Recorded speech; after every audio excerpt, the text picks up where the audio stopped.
Hello! Welcome in, everybody, to this week's episode of Ragnarok. Ragnarok. I can't believe I just said it like that. And the music stopped as I started. That's weird. That was uncomfy. Let's change the... Oh, there we go. To make it a idyllic scene instead of where we left off. Alright, already you can tell big heal or advantage and disadvantage is up. My players all have 4 inspirations from the 20 subs that was dropped. So everyone go ahead and mark that down. You have 4 inspirations, and then you have 1 d4 that you can add to any roll that includes damage. So please write that down. Thank you so much, Yankee Boy. That also comes with a immediate health bonus and long rest, which we will get into when the scene that is carrying over from last time is finished. They will get an immediate long rest.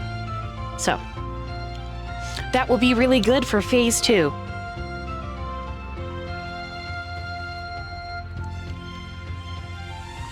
Can't wait for Ragnarok Endgame. It's gonna be my favorite.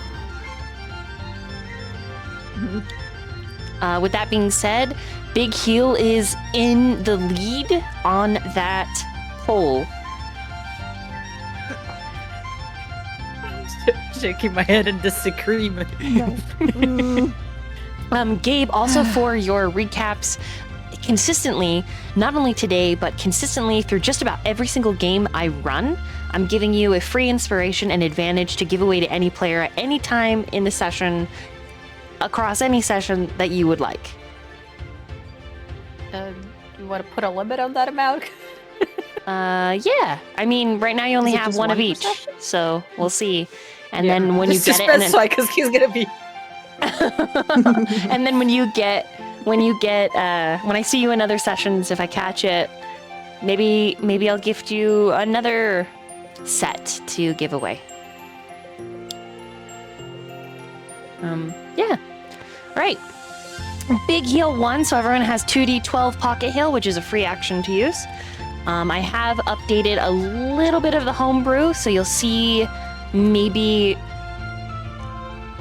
some things a little bit different than they were battle-wise. I don't know, you'll see, but the players have more in their arsenal and their repertoire. This is such happy music for where we left off. Oh, it's so lovely. Yeah.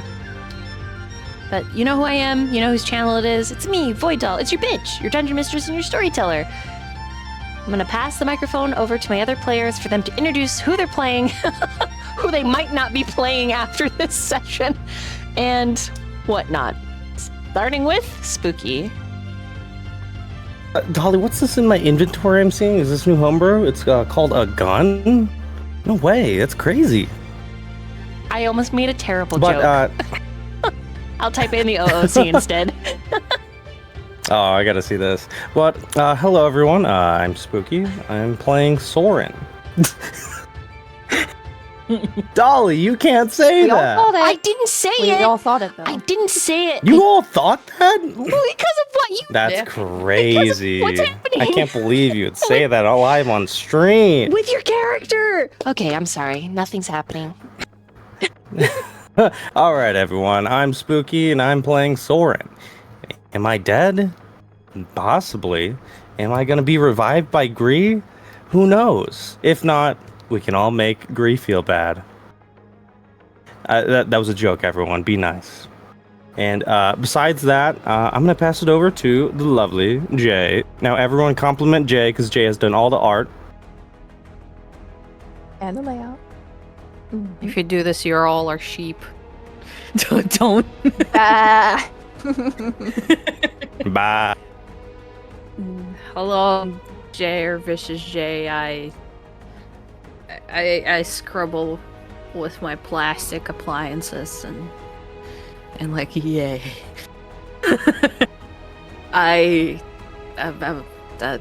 Yeah. I play Uma, daughter of Isbjorn, barbarian, and recently potentially dying. on my last strand. maybe as soon as I acquired being a Vikingeir and basically my birthright to lead my clan or start a new one, I'm like, and I could have died. I could have fucking died doing that. Hee. Wouldn't that be cute? How girly pop that would be of me to just die. Very girl boss. If I might add. Yeah, I'm here. Bambi. Hi everyone, I'm Bambi. I play Gree, your resident short shit vampire bat cleric. I'm so nervous that my tummy hurts for this particular session. So much has happened. So much happened in the last game. A lot. Looking forward to the shit show. Terrified, but you know, it is what it is. Yeah, you're right, Gabe. Gree is Empreg. He's Empreg. Not only is half the party fucking dead and downed right now, but Gree is pregnant. So there is so much to look forward to in this campaign. I can't fucking wait. Boy pregnant. Yep.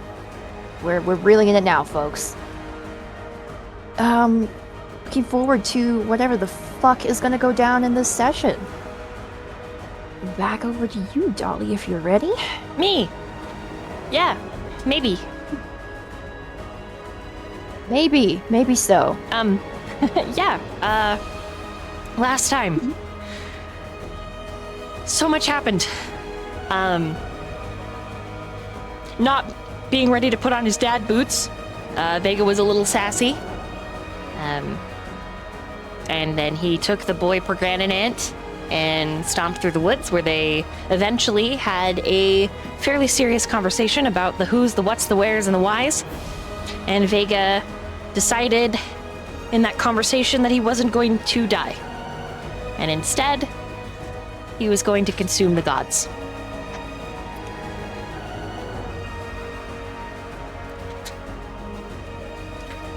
I have the party fighting Ode, which has been fucking terrible and very difficult.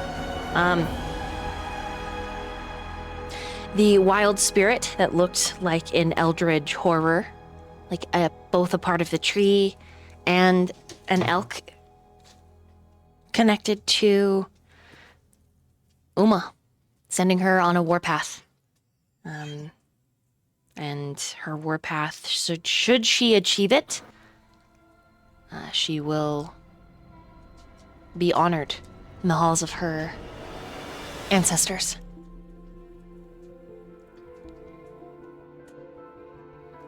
What else do you guys remember from last time? Well, Tiri, seeking out her own spirit along with the help of Razor and Soren, found this, I believe it was an old granny squirrel spirit, who revealed a lot of interesting details about what actually is happening to the spirited away people, as well as having a heart-to-heart with Tiri. I believe it was revealed that the person who is taking them is a she, and that they are not dead, but they have been collected. So, with the information we know, we roughly believe that they're somewhere in the, was it the Nine Hells, or was it the Underworld? Oh. Underworld. You said two, so Underworld? Mm-hmm. Okay, so they're in the Underworld. That was the assumption, but And remember, theoretically, you were given that information by Loki. I mean, Liev Lysmith. That is true. Right. Yeah. Yes. And it may or may not be true. Which, with everything But that yes. it says. Clear Loki wants us to go there. But, yeah, they're collected by a woman. So that's interesting. But before we could, tell that information to anyone, we we heard a scuffle, and whenever our group went to go help out, well, it kind of got exploded. exploded, nobody got exploded. People just got downed. And I got what? What? What do you mean? What do you mean? Oh yeah, and also Azrael got thrown into the trees. I thought that was amusing. He got yeeted. Thought that was He amusing? was unconscious for a little bit. Yeah. We're supposed to. Only for spooky. We're supposed to feel like it's an 'cause he had- enemy. Yeah, it's funny seeing him get flown across the No, battlefield. it's not. For him to feel like he's too late and his sister is dead. Very No, I never We'll said get that to that. part's funny. We'll get to that. But that's part of it. No, that part's horrifically tragic. And interestingly enough, the session started last time with Soren getting absolutely fucked up by a spirit that had chosen That's him right. before anyone else. And it did terrible, mean things to him. It made him relive horrible memories. It reopened old scars all over his body. And it commanded him to drink of its blood. I believe it was a Chirophyteran spirit. And And then I had the wanted most him to horrific drink. voice crack. That was legendary. I think that was great.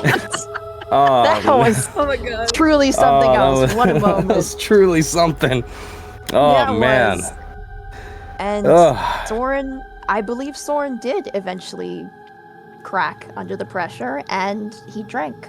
He And then drank. he woke up and vomed all over the place. He was very sick. He was not doing great. And, you know, Razor was there doing what Razor does best. And from that long hut, Razor and Soren went out into the woods to join the rest of the party, where there was a small altercation with Vega and Uma because Vega was very high-strung on emotions and nobody Rude. understood why. It was very rude. He was quite rude in that moment. No one fully knew why except for Tiri. And then, as Dolly said, he scooped up Gree and they went off into the woods and had a very deep talk about the fact that Gree is now pregnant, all of that. Maybe they'll have another Um, very deep talk soon. Vagrant. Vagrant. Vagrant. Vagrant. Oh my god. Gree is now officially vagrant. And Vega also explained a little bit about what is going on with his visions. The plans and things that he was told to do in order to stop the end of the world, which is not quite Ragnarok, but frost is coming, winter is coming. There are ways to survive it. Otherwise, everyone is, pretty much doomed. But he doesn't want to do what he was told to do, because in his eyes, it's not right. So, instead of murdering all of the clan leaders like he was told to do, he's just going to say fuck it and consume the gods. Very anime protagonist of him, I think. I am against this idea, personally. I'm not biased for any reason at all. And once Vega and Gree were done with their little talk, they were walking back towards the clearing where they thought everyone still was. But actually everyone had split up. Uma and Azrael had gone off to look for Lisa, because she is in danger. Because Lisa had plans to do something with a rift that would open up, because that is all the information she had at the time. And while Azrael and Uma were looking, Tiri, Soren, and Razor were off looking for spirits, had that very heartwarming little encounter with the little old lady spirit. The little old lady spirit moved on to wherever spirits go when they're done on this plane. Tiri found out that names are being taken, names are being collected by a mysterious woman.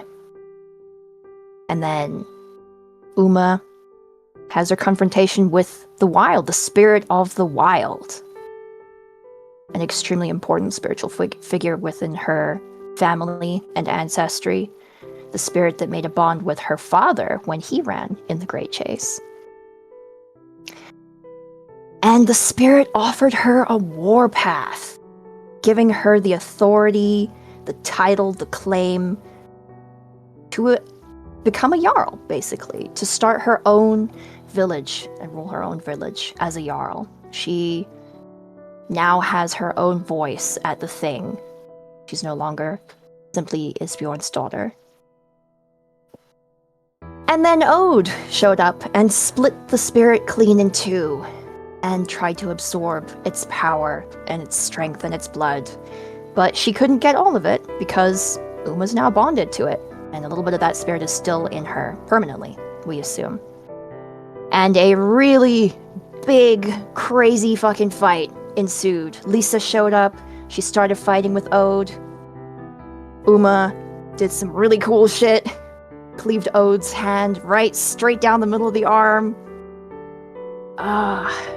And it wasn't quite enough to take down this very strong, very hot, very dangerous Harpy woman. And by the time Azrael woke up after being flung through the trees, like we said before, and by the time Gree and Vega arrive and break through the tree line, Piri is down, Uma is down, Soren is dead, Razor is dead, Lisa is dead. And that's where we ended. Great times, fun times. We laughed, we cried, we died. Some of us certainly died.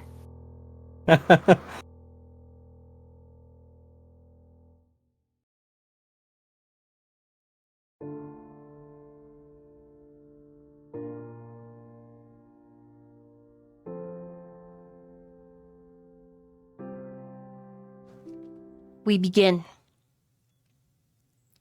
today's session. Spooky, would you like to leave this up to fate? Yeah, let's leave it up to fate. Roll a d20.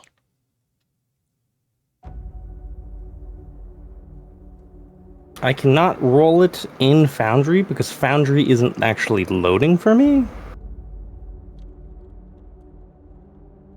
Could you roll a d20 for me or someone else? Get your dice. You have dice. Get your dice. Roll it. Get your dice. Oh, good. Alrighty. I will roll my dice.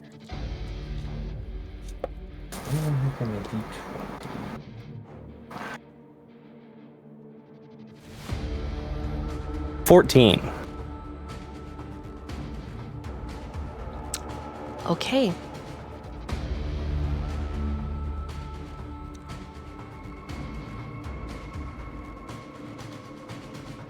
The last thing that you remember is falling. The second thing that you remember is that you need to return for your friends. But when you try, when you push against your consciousness to surge yourself back into reality, there is a paw. A massive, claws unhinged paw that reaches around your chest. And it says in a commanding voice, "Stay." I need you to make an athletics check, please. Okay. Ooh, that's ominous.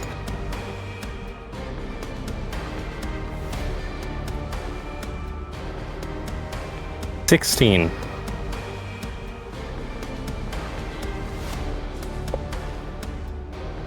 You manage to scramble between the claws, running forward in this realm that is nothing but dark.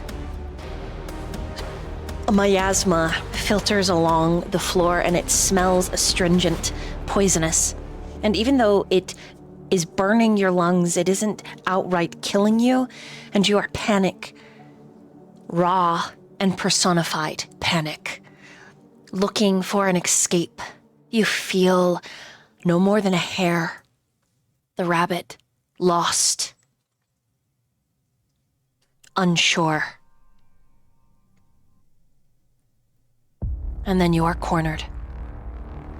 And this hulking monstrosity eyes shifting between green and gold and red. Steps in front of you, and the step, goo-goo, goo-goo.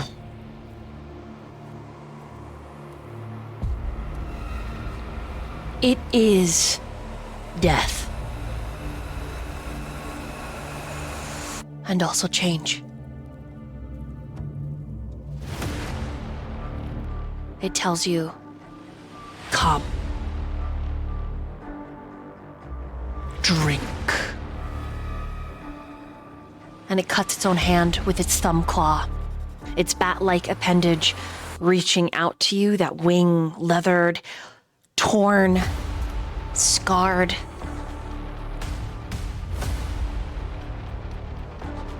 Constitution saving throw.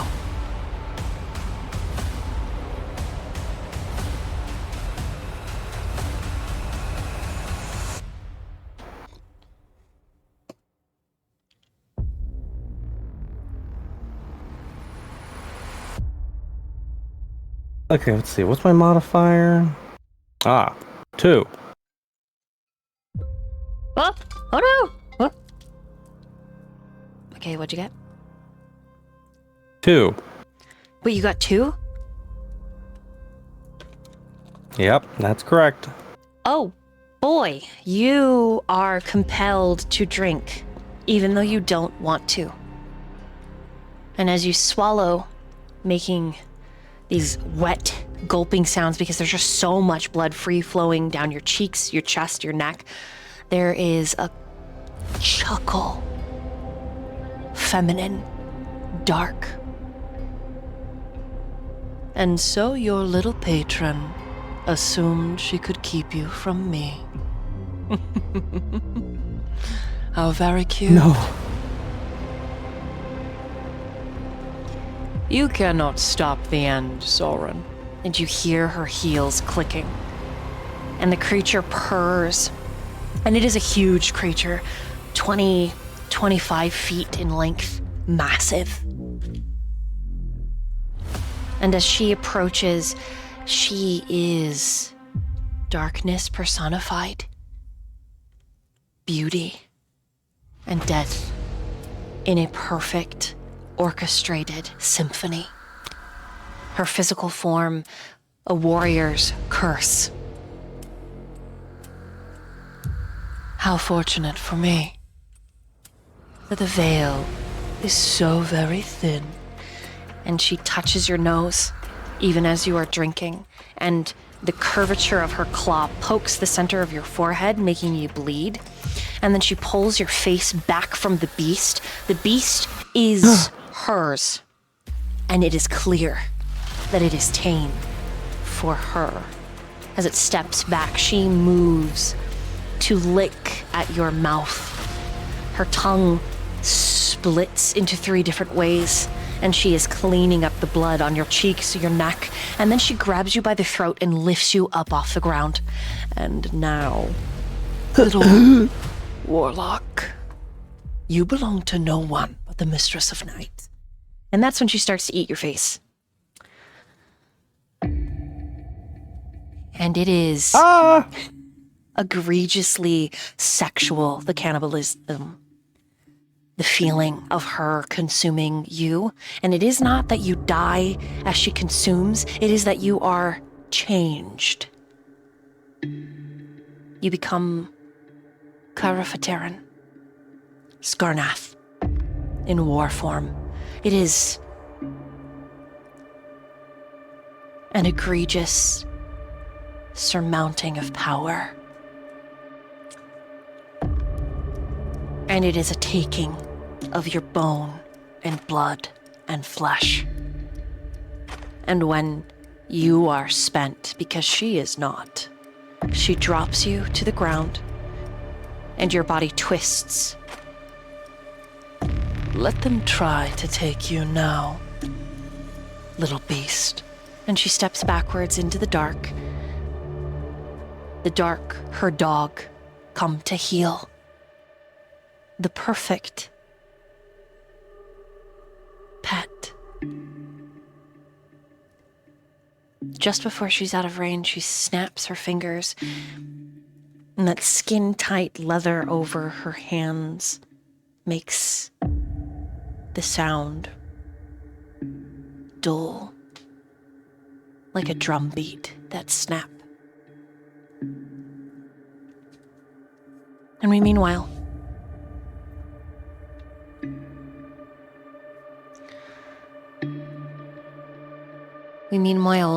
back into the waking, the battle.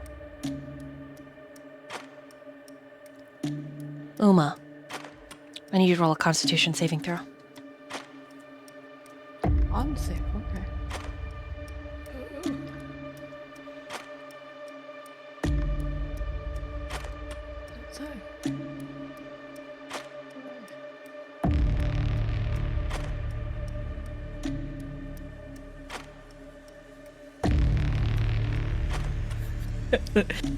Can I use inspo on that? Yep. Could use that and then a d4.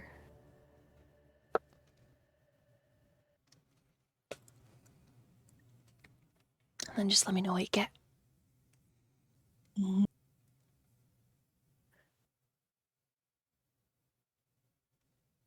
17. Okay, roll me a d20. Just a flat d20. Okay. Apparently you were given advantage, Uma? On the d, can I hold that? I got a 16 on my dice. I'm not sure I can roll better. I'll let you. Gabe gifted it to you. So, what'd you get on that d20? 16. Okay, so you succeeded a 16. Okay, it's very different for you. Instead of darkness, you are met in what feels to Uma like a blurry environment. Everything is gray and white as far as your eye can see. You're standing on solid ground, but coming up all around your calves, your knees, is this lackadaisical fog. You bat at it, trying to get it out of your way, but it simply curls back as if a cat happy to see you. And you hear someone clear their throat. And when you look up, it's Tamsin.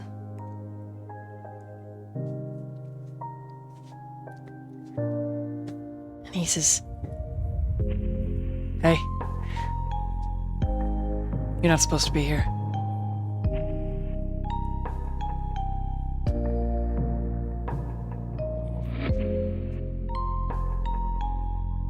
She's gonna stump over, like, get in his space, I guess. Okay. As she sees him.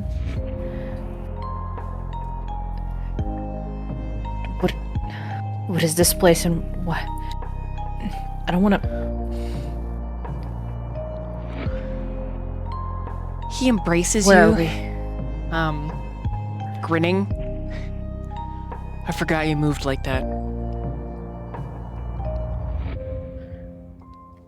Do you remember when we were kids and Soren had to poop, but we were on that hike with Mom? Soren? Oh, sorry, Sven. Wrong child for the DM. Wrong child. Another one? No, it's okay. No, Sven. Remember when Sven had a poop? We were on that hike with Mom. He kept complaining about it, and his face pinched up, and he kept stomping right behind her instead of just going off and taking care of business. Yeah. Sometimes you walk like that. Just gonna give him a little jab to the butt. Ow. But as she does that, like, she holds it there for a second, and because there's this impact, she starts wrapping her arms around him very tightly. His chin rests on the top of your head. your pale grizzly bear of a brother. And he says, This is the in-between. You're not really alive, but you're not really dead.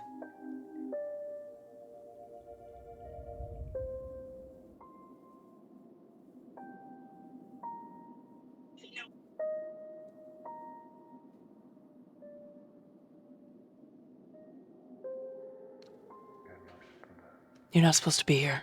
Then. Well, I think you neither. I wish that were true.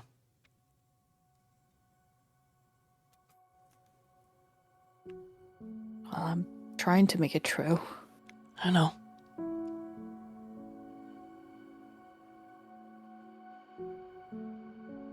But it's okay if you have to let me go. Because it's harder. I've been given a choice, Uma. Because I can't stay here forever. I'm not saying either that I want to leave. I just get a really cool chance if I do. he pulls back to look at you, gripping your shoulders. You have your warpath?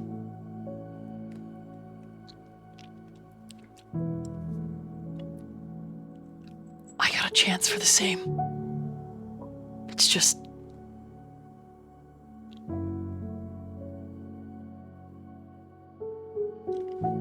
Warpath or not, I won my brother.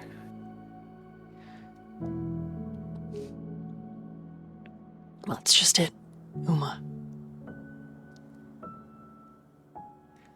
If I take this chance, this opportunity, I'll always be around. Just a little different.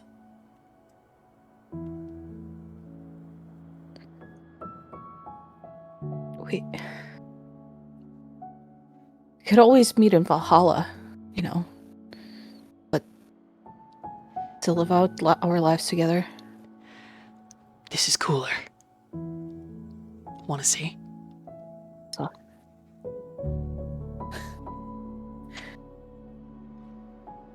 Or he takes your hand and he runs through this gray abyss.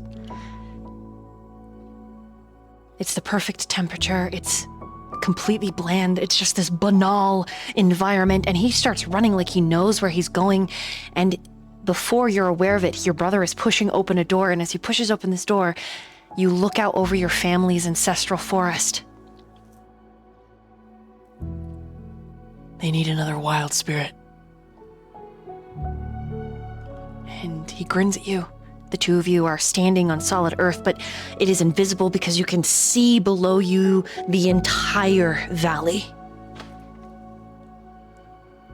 That's my choice. I could be the Great Bear, Uma. Uma, I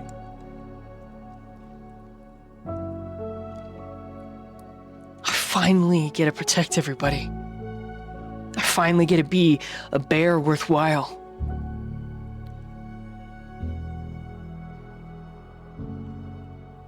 I gotta make Dad proud.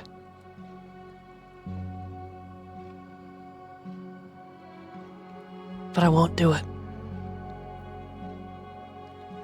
Unless you're gonna be okay. And it's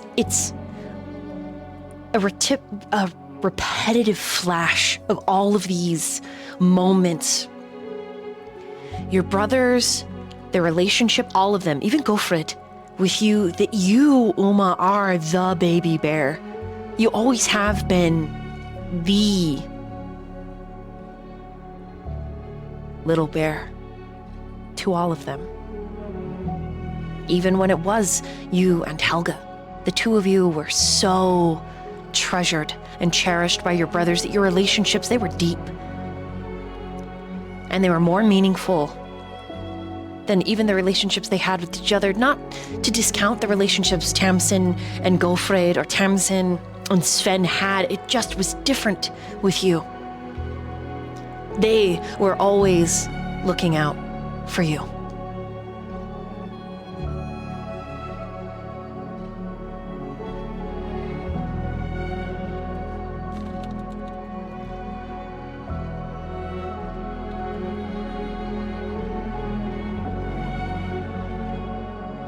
think you're an idiot. Or ever thinking that, I don't know, you weren't worthy or something? Yes. It's just hard. You know how it is.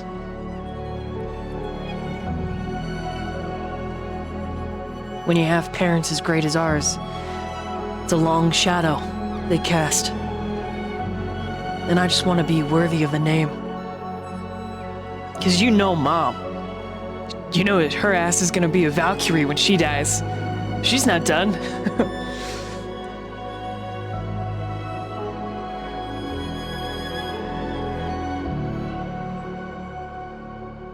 Yeah, the episode.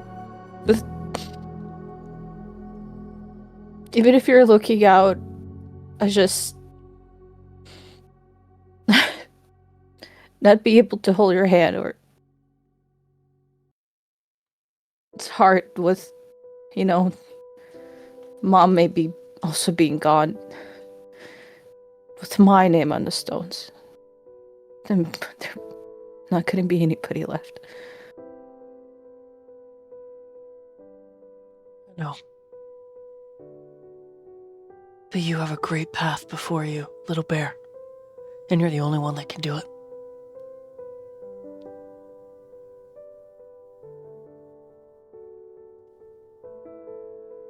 I'll stay if you want me to.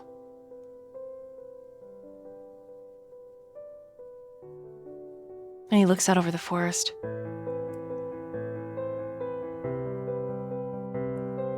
And then he shifts so that his back is turning towards it and he's looking at you.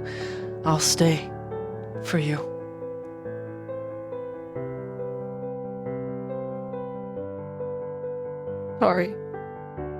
Sorry I can't let you go. He hugs you and he kisses your forehead. It's okay, baby bear.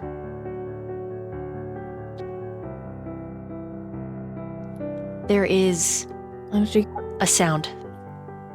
And it's like a scream, but it's muffled, and it's not something either of you recognize. And Tamsin looks up and he says, It's time for you to go. I'll be waiting for you. I'm not gonna be the same when I come back, Uma. But it'll still be me. I think none of us will be after this. he gives you the softest, saddest, most Tamsin smile. It's crooked. You can see one of the chips on his front teeth. Just be patient with me, okay?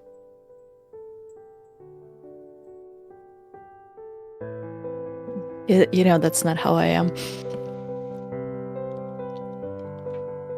He laughs. You are kind of patient, little bear. I might need my ass kicked. Go. And he points behind you. They need you. Gives a last squeeze and pinch at his side, a quite painful one, and then pulls away and goes. The last thing you hear is just the resounding, "Ow! Shit! Uma!" And you rush back through the door into that hazy, gray place. And you can't help it, you glance back, but there is no door. What Uma does not see is an ancestor that comes to stand next to Tamsin and puts a hand on his shoulder. And then another, and another, until your grandmother and your grandfather are there. And he was very close with those two.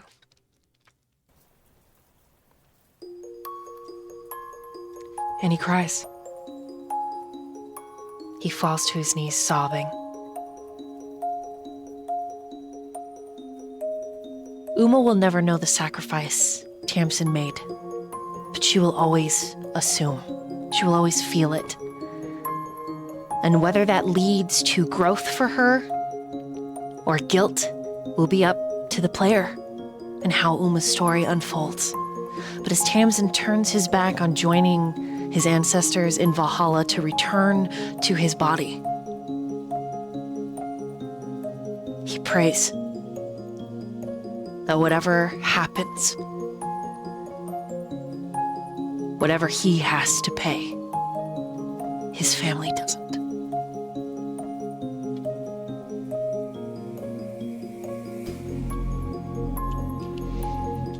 And it is with similar institutions that both Lisa and Razor experience an afterlife.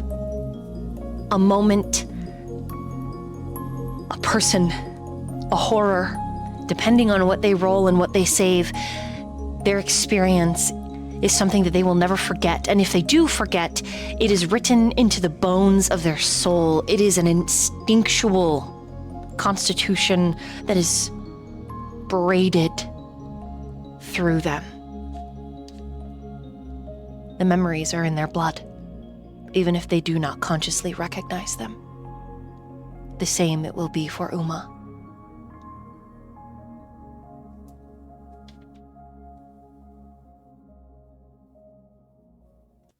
Gree, I need you to roll a perception check. Perception. Okay.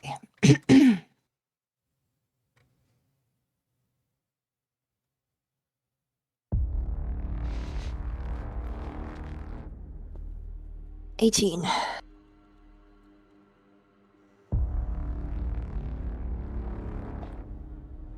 Your awareness is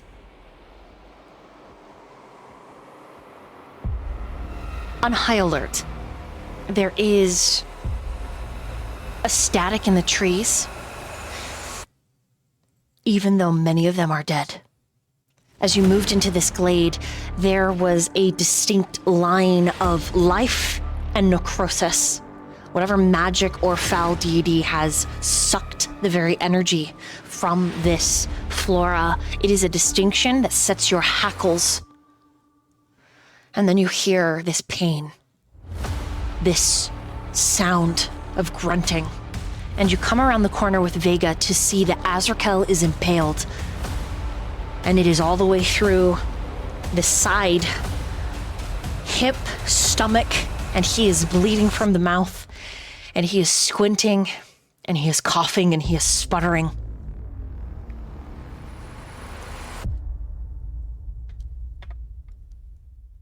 And that's when Vega tells you, Tiri is bleeding. So is Uma. Soren. and then he says, Razor. and he's going to take off, leaving Azrakel to die.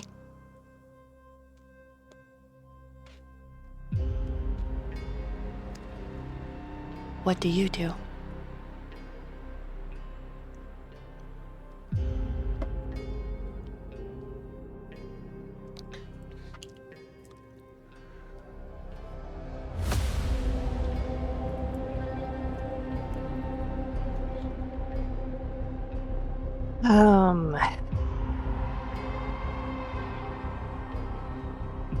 Oh boy.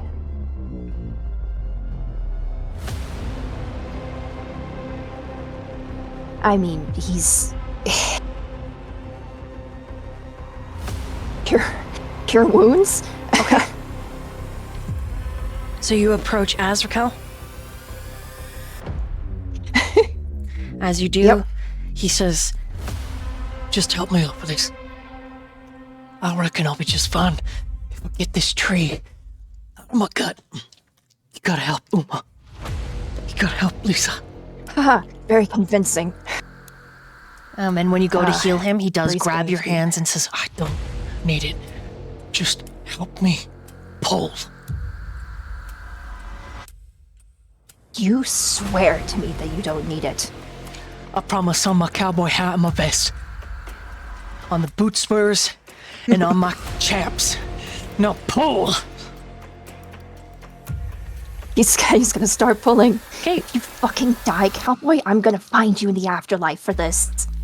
Bring Uma with you. Don't you dare break that promise. Roll I will. roll in athletics.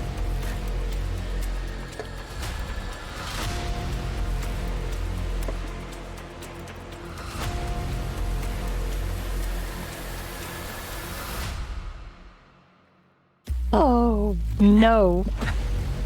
I'm using an inspiration. 3. No, I'm using an A inspiration. 3. Listen, Grease really small.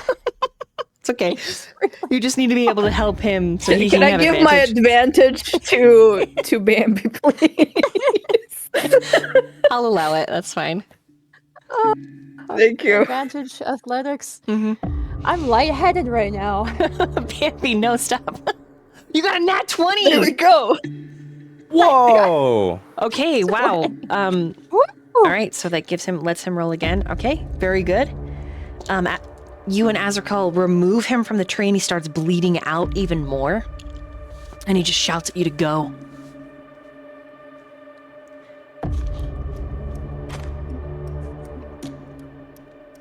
He's not happy about it. He's looking at that blood. But he goes.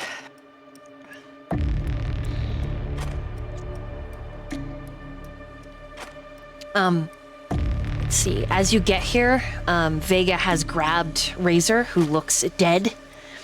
And he is attempting on Tiri, Soren, and Razor to use his magic. But you can see the swell of power. You can see the blood moving through that false arm, the starlight. But nothing is igniting. And Vega is just, fuck! And when he senses you, his head snaps over to you. And he explains the situation. He explains that 3 of them are dead and need to be revivified. He explains that 2 of them are down. This harpy, she has flown up and is watching. She's heavily bleeding.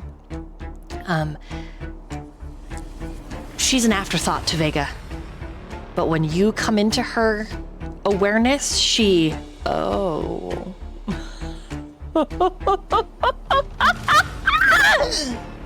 And so it is, the great Corvan king, brought to his knees by a bat. And she spits on the ground. I hope your friends die. And then she's gonna fly off.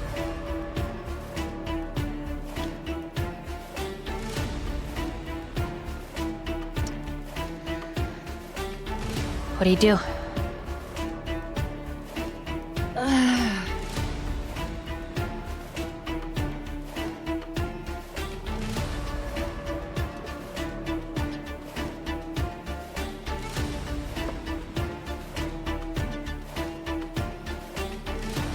Okay. Vega says, I can channel through you, and I'll do it as many times as I need.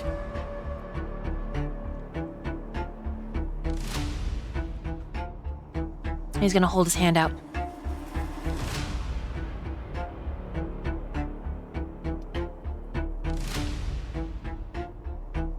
Okay.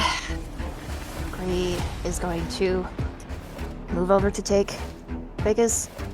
And You may cast Revivify on Razor or Soren.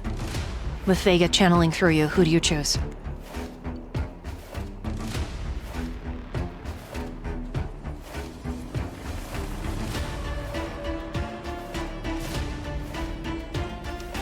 just to explain a little bit of Gree's perspective and mindset and panic in this moment. Razor and Soren are both dead. Kiri's unconscious, she's bleeding out. Correct.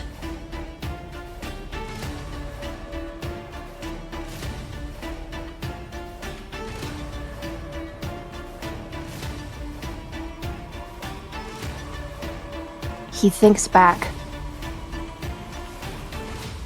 to the memories that Vegas showed him back in the Long Hut. And he remembers Not just the things that he saw, but the emotions that welled up within him through Vega in those moments.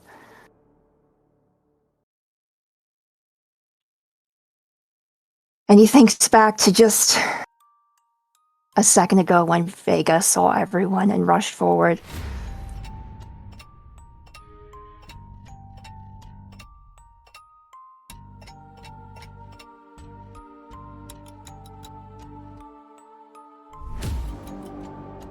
He's going to cast... Spooky, stop looking at me like that, I swear to God. He's going to cast Revivify on Razor.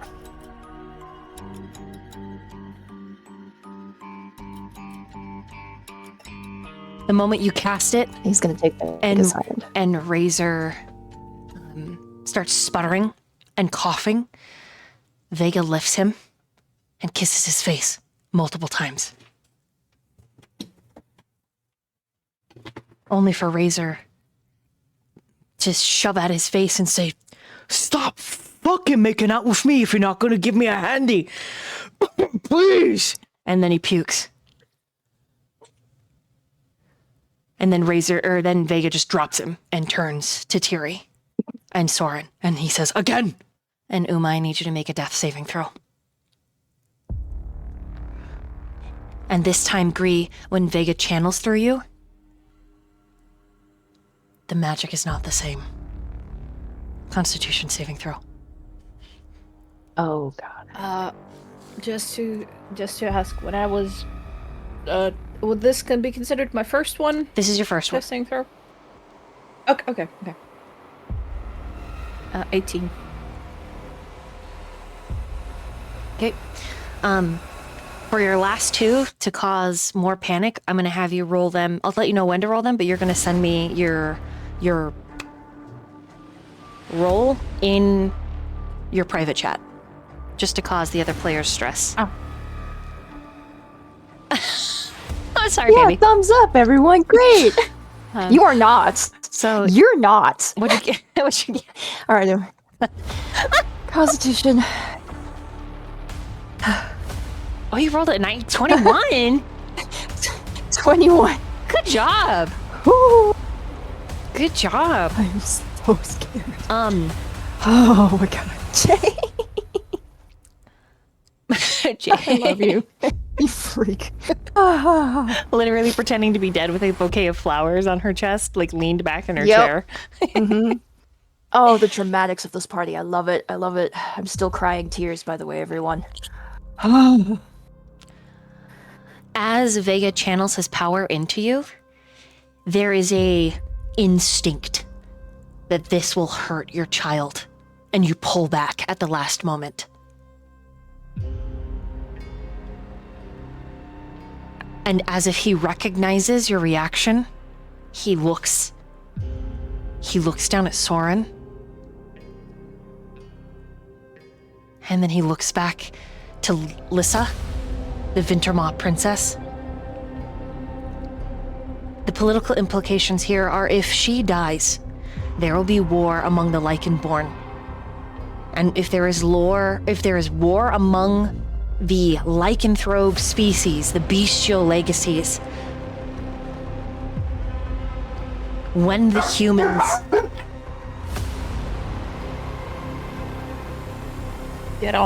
Get on all fours and start barking. it will spell war between human and lycanthrope, and the lycanthropes will fall because of the humans.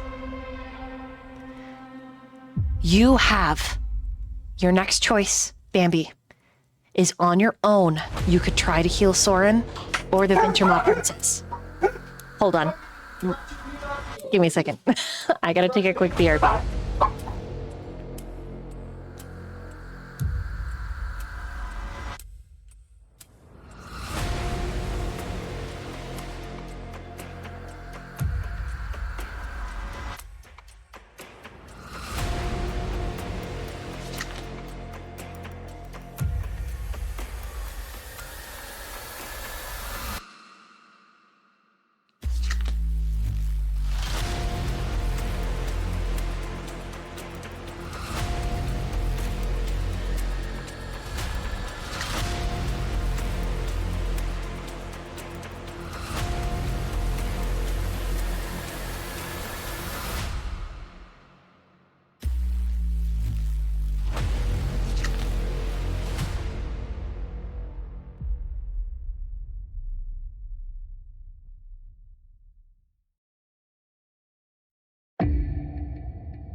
Hello, can you hear me?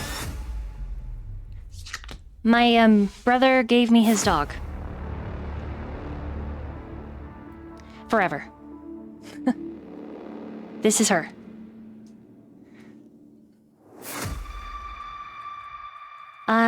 No, this is the one I've been trying to save from her slightly abusive home.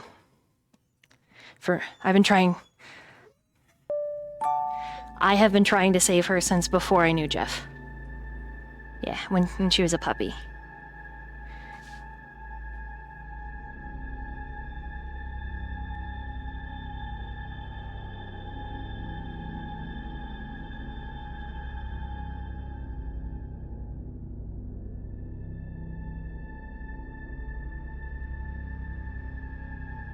Yeah. Hey, guys, I got a new dog. That's why all the crazy chat was crazy. My brother's like, hey, you want this dog? I was like, yes, thank you. I will take this dog.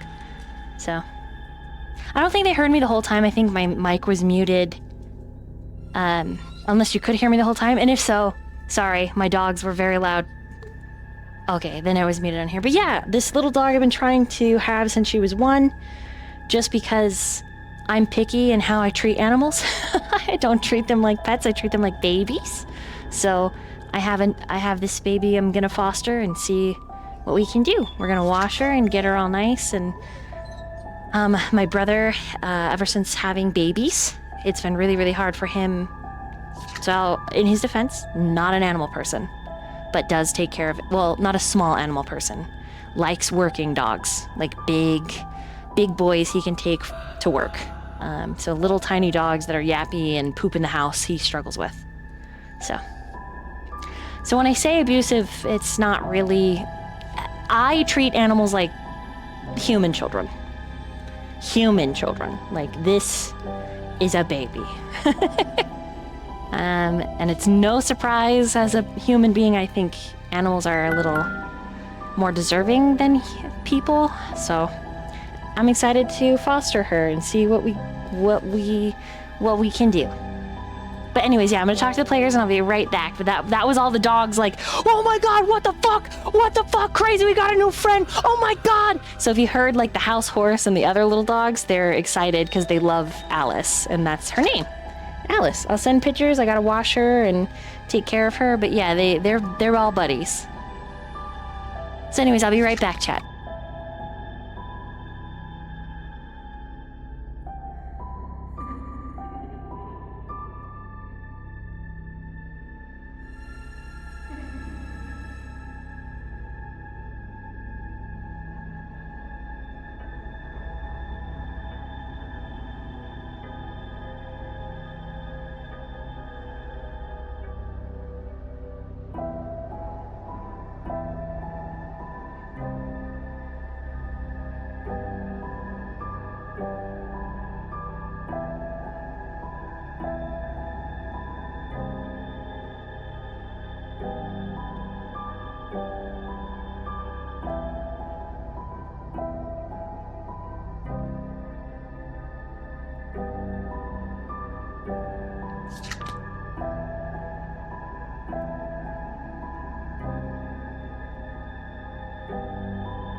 hello. Okay. Sorry about that. We are back. Aha. In post editing, all of that will be edited out. But yeah, all the dogs freaking the fuck out for a moment. So I'll reiterate so that in editing for YouTube, it'll be a little bit easier for the editor. All right, Gree. Vega tells you that you can choose to save Lisa or Soren. That you have one cast. Not necessarily he tells you that you have one cast, you know by instinct you have one shot of your own at Revivify. So who you use it on is entirely up to you.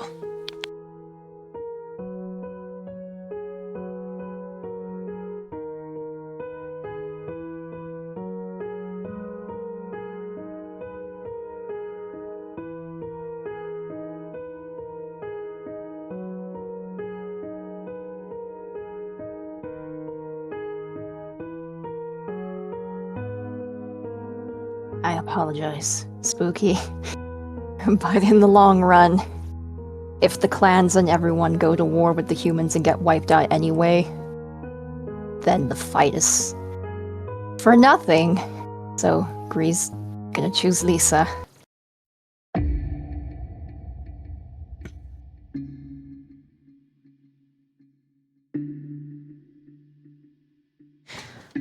Uma, please roll a death saving throw and put it in your private chat.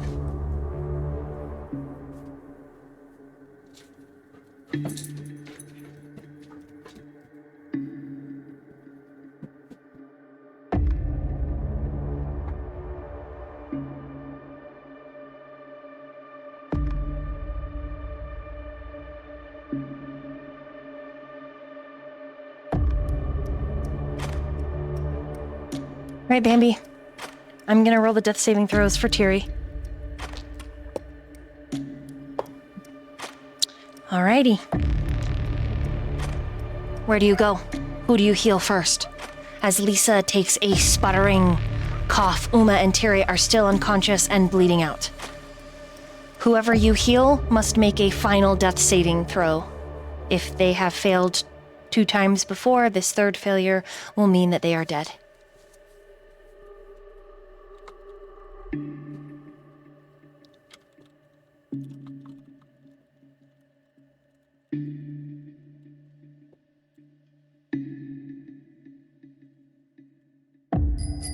You can, yes. Do you? Murphy Popart gives you a +1 on your next saving throw. Okay, so with a +1 on your next saving throw, who would you like to give that to, Murphy? Tiri or Uma, or in this case, since Uma's the only one down, because Spare the Dying has been played?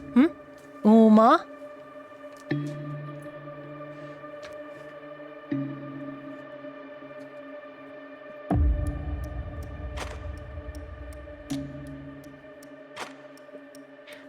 I'm asking Murphy. Uma, okay, so the last one that you're gonna roll, Uma, you get a +1 to. Okay, so you cast Spare the Dying, which is still an action, so Uma, roll another one. Oh, the players are muted, I'm so sorry. God, what a so Bambi chose to return, Gree chose to return Lissa, the Vintermaw princess, because of the political ramifications of her death. And then cast Spare the Dying on Tiri, and is now rushing over to Uma to heal or cast Spare the Dying. And either event, Uma has that +1 from Murphy on this saving throw. So go ahead and roll and put it in your private chat.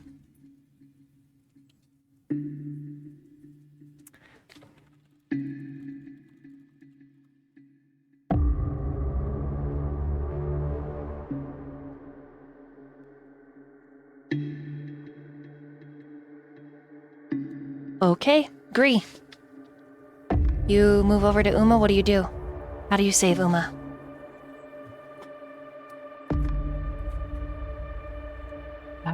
Spare the dying? What, you mean I can just... You could also heal her if you'd like.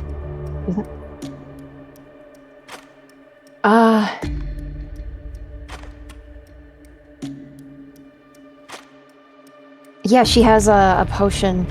I'm gonna... Yeah, she has... Jay, what She the has a fuck? healing potion. I'm going to... I'm going so to confusion. yoink that- What are the options? I'm going to yoink that potion out and make... And yeah. Make Potion Uma drink. Make Uma drink the potion, yep. Uma comes to, coughing and sputtering. For Uma, it's been just a second since you said goodbye. You've literally run through the door in a farewell to Tamsin, and you open your eyes, and you're looking up at Gree's face.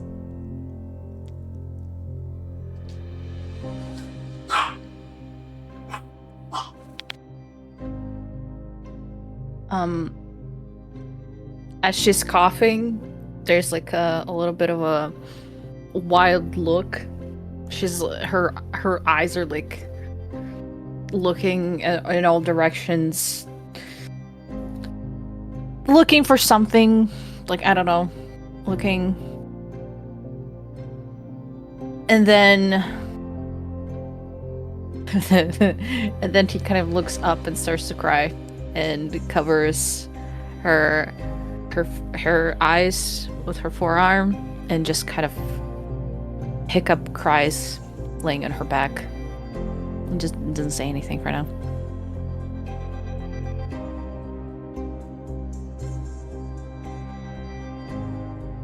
Muted. Vega picks up Tiri in his arms. Razor stands on shaky legs. When the both of you glance back over, Soren's body has vanished. And Vega is standing by a stain that looks like a small-scale magical explosion has gone off. So it is soot-covered, more so than the ash and the absorption of life that obliterated this glade with. This spot that Soren once laid is also bleeding. And Vega is just standing there looking at that spot. He hasn't moved. Uma has no recognition of what Vega's doing. She's too far in her own mind and her own thoughts. But Gree, you are aware of all of the surroundings, and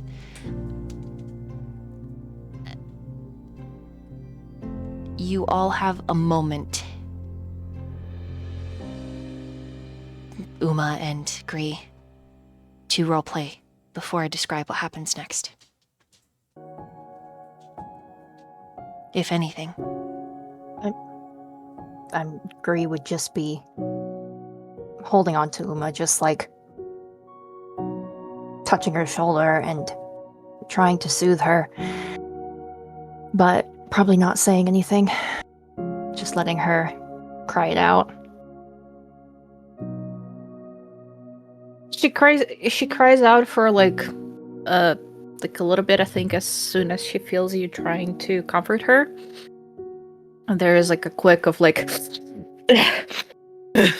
just like wipes everything, just like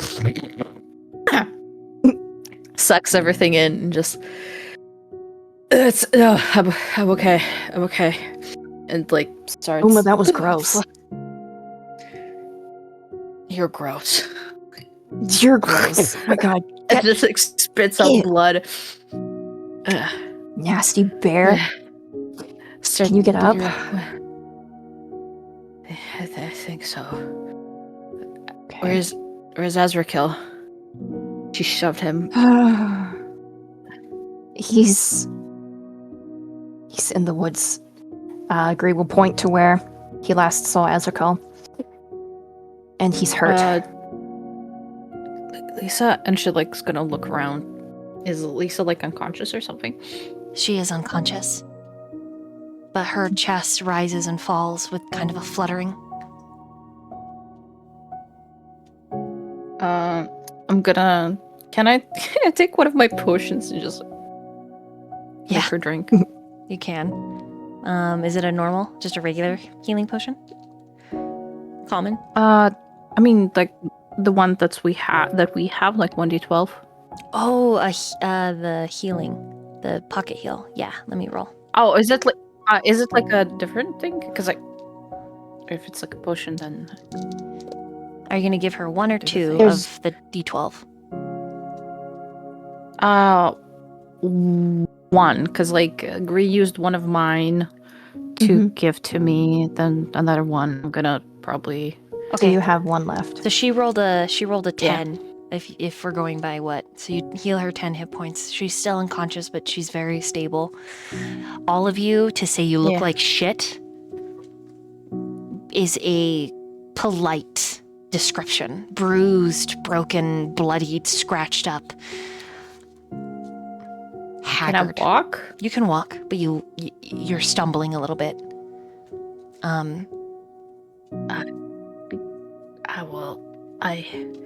Which way is he? I'm gonna look after her. She. Yeah. Here, Gree's gonna you get can up and he's gonna take out one of his potions and give it to Uma as well, and then point in the direction. Yeah, thanks. She's Tell gonna him wobble. Lisa's okay. I will. Thank you.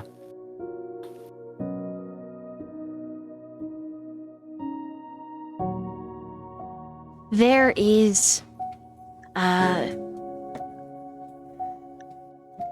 want to say a sixth sense, because magic, it interacts with all of your senses. You can feel it, you can see it, you can smell it, but there's something else when magic happens, and especially magic with spirits. And as Uma, you get up and you start staggering in the direction of Azrakel. You use a little bit of healing on yourself, which does help. But you feel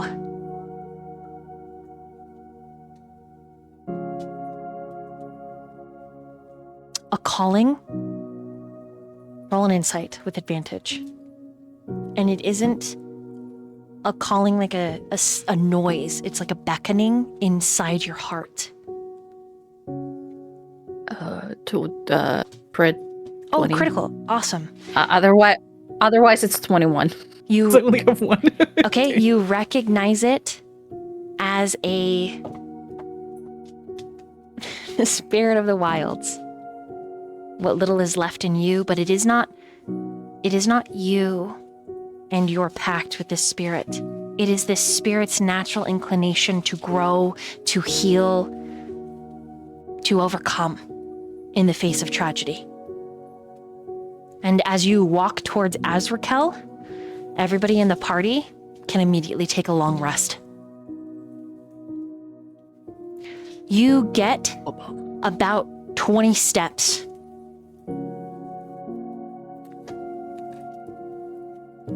When you hear somebody from the underbrush, opposite of where Lisa is laying, break through. Spooky, please describe your new character.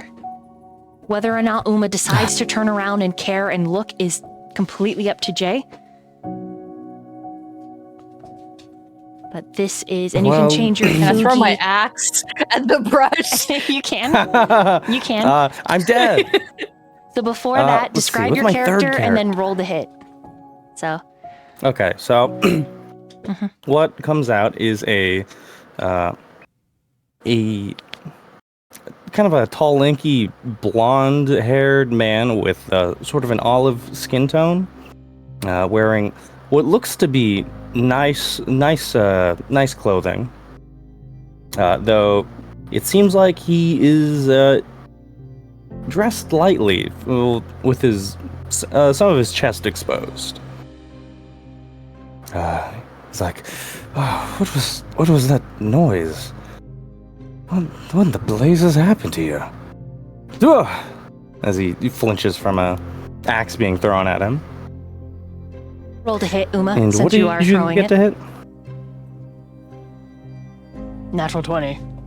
Triple max damage. Your I'm dead. character No. dies. 17 to hit. Okay. 17?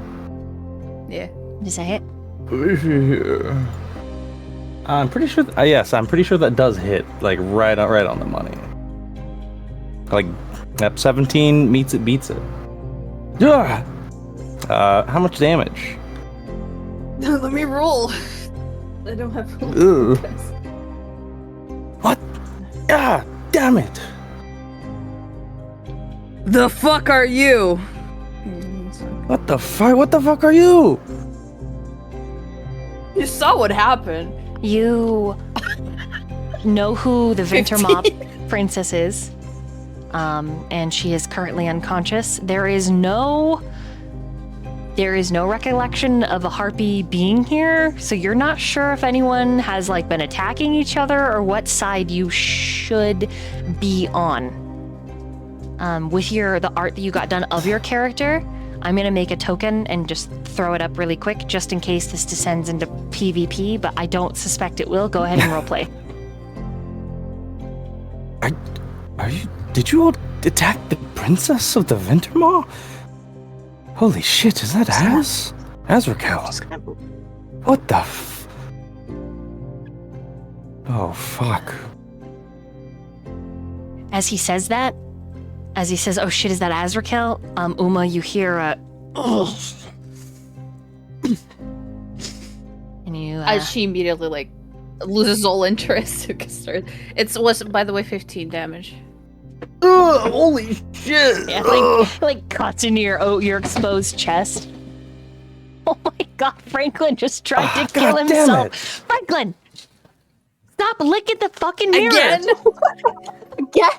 Dude, so I have a freestanding big mirror, and he's just over there fucking licking it, and it starts falling, and my little brother saved his life.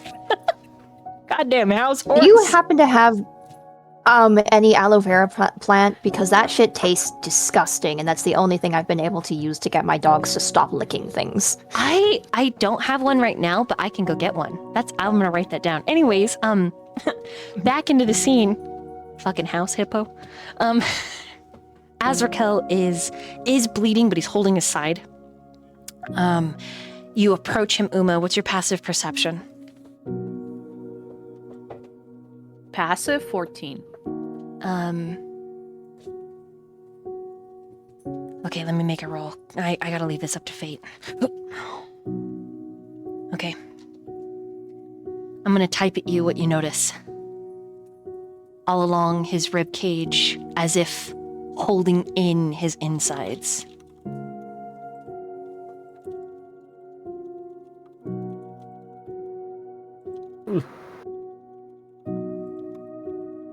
Okay. His eye that he can see out of is glowing and slitted. There is a light blue and violet flame reflected at you. You can see what I described around the points of his ears and down his jaw and his throat. Something significant and magical is happening. And as you approach him, he grins a little lopsided and just says, "Howdy." And like he has a hat, but he doesn't. He tries to tip it like an idiot. He's very 2 HP. She's gonna, I don't know, walk towards him and like she's like herself, like holding her sides, maybe one hand like not doing so well. Gonna try to support him on the side and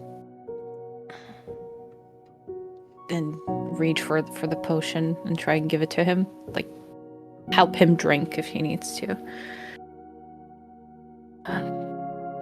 Howdy. Really? Sorry, ma'am. I wasn't sure what else to say. She's okay. Good. It's alright. He exhales. He actually squeezes you. He like hugs you. Oh, thank God. She's like, oh yes, he needs support. And while that's happening, we meanwhile over to Spooky's new character and Gree. Role play between the two of you. Jesus, Yeah, fuck. Gree would have moved over to Lisa to check her out and everything, and he's just watching this new guy come out of the bush and get fucking hacked, and he just says, "You want some heals? Come here." Are you what is, are you guys killing the Wintermaw princess? Ah, Why would we? What? No, don't say shit like that. Jesus, you don't know who's listening. oh, I'm sorry. It's almost like someone threw an axe at me upon first meeting. Well, I'll approach Lisa as well, trying to see if she is still alive and what's happening. She is still alive. I'll rip the axe out of me and toss it at Uma's feet. Here's your axe, by the way. Bloody hell, man. How far can you throw it? It's heavy. He just tosses whenever he walks past, he'll just toss it at your feet. Fuck. I wasn't expecting to see Azrakel, but I was expecting to see a princess as well. Bree's gonna Name's hold his hand up. You can call me Kyle, and he'll reach out and shake Gree's hand. Fuck. Ugh. Cast Cure Wounds. How much do you heal him? You know that guy? Azrakel nods. I sure do. Though Does he always wins when he gets hurt? Oh, that's a that? 6.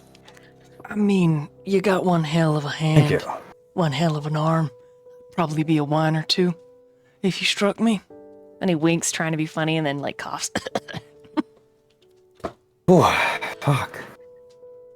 What the hell happened to you? You don't look like you He calls out nearly to died. He calls out to Kyle.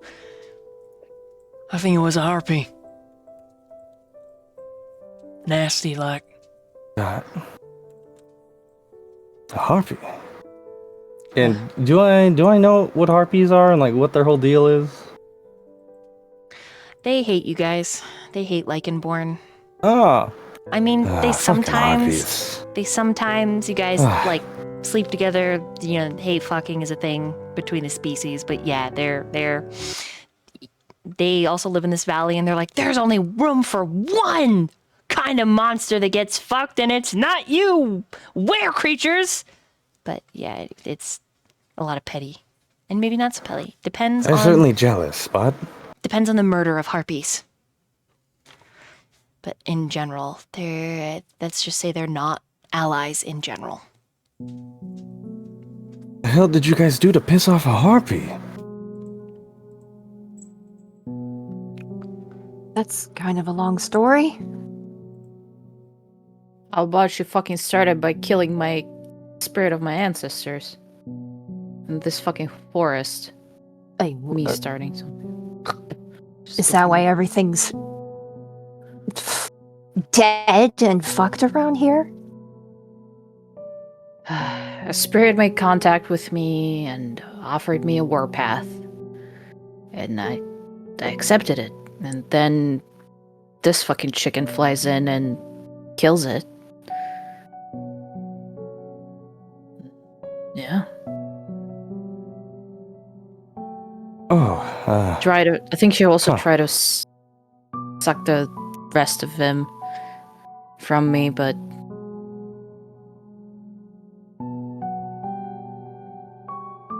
Oh, okay.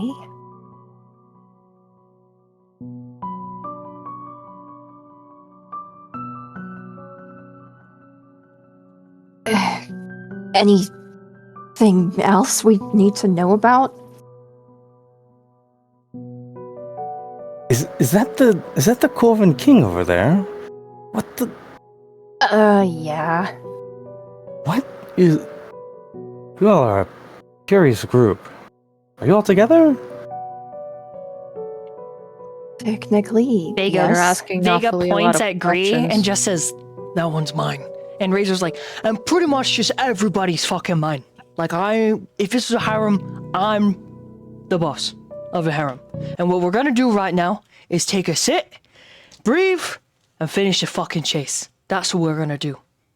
And we'll wait till your fucking princess wakes up and just breathe. And he falls on his ass and lays back into the ground. And Vega chuckles a little, but also shakes his head. And Razor mutters, What? You're the one who's fucking kissing my face? You're gonna come down here and give daddy a handy? Or you just gonna keep smiling like the fucking twink you are? Vega's like almost 9 feet tall, so there's no... Razor's the twink in this situation. Kyle, it's... Their interaction's weird. Is he like a power bottom or something? The king? What is the whole deal? Definitely I'm not judging. Oh. Razor just gives no. thumbs ups. Uma, bring Azrakel over here, please, and sit down. I help him. He hobbles over with you. And Azrakel agrees. He says, I think taking a short rest of some kind, maybe not in this location, but maybe we hobble to a piece of the forest that's still alive and we'll rest for a moment. Because I don't know about y'all, but I just need to sit. It might be a power nap. Just a tiny little power nap. Guess I'll get the Ventimar princess if no one else is opposed to that. I'll pick her up. My God, I fucked you up. Who trusts this guy? He's harmless as far as I know. In my tenure as collateral, he's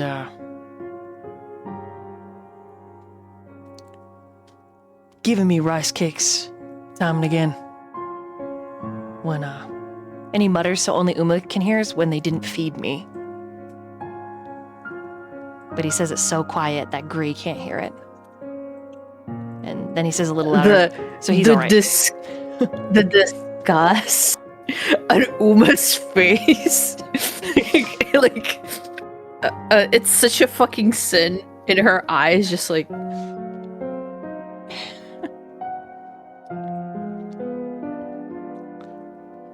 Just like... dinner is on me next time. Double portion. Triple. Razor and Vega Yeah, I'm have hungry. descended into very quiet talking. If anybody has a passive perception of 12 and would like to know, Vega is having an emotional reaction to Soren being missing. And he scoops up the ashes and the blood into separate containers. And it takes him 10 minutes to gather it all. And then he puts a coin hidden in his hair, a shiny,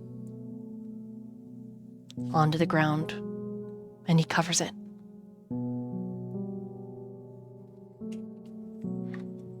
And what you know of Corvin rituals, the hoard, the shinies. The shinies are only given to one person ever in their life. This does not necessarily mean that Soren was Vega's lover by any means. But Vega saved Soren. He was responsible. Soren was his thrall.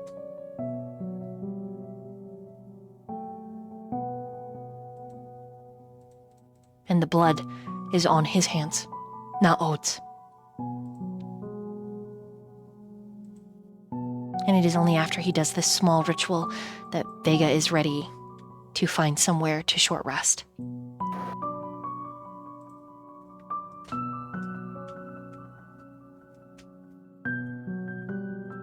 thing before they move on, Uma mutters like not exactly a prayer, but sort of like a prayer to Soren that let the mead pour plentiful in the halls of Valhalla. Is in her eyes she fell in battle.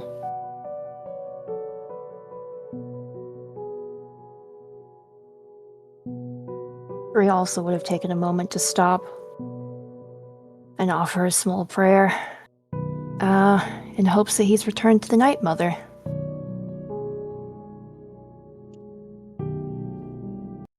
Bree, praying to the Night Mother specifically, I'd like you to roll a performance. Do you sing? I need to open up my thing. I think he would. Yeah. Okay. So roll your performance.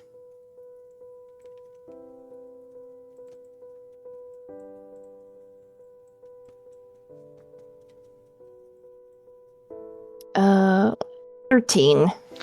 Middle of the road. Your voice hasn't been used to sing like this in a while. And, it's a little bit rusty. A little...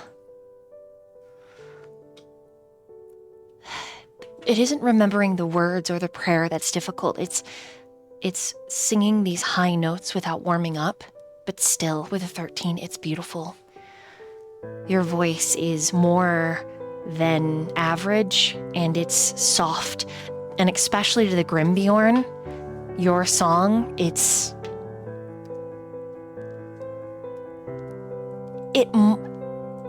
rings true to the jovial nature of a Grimbjorn spirit.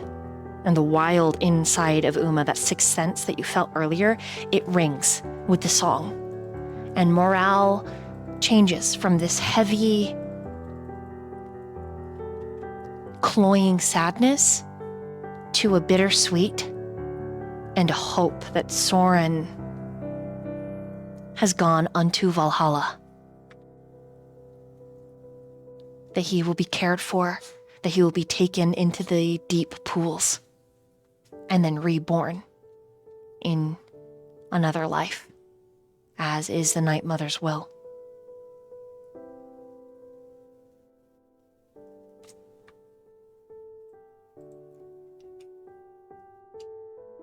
I need everyone to make a group survival check. Those of you that had just went through this battle. Oh no, because chat gifted 20 subs, you don't have disadvantage, so go ahead and roll a survival.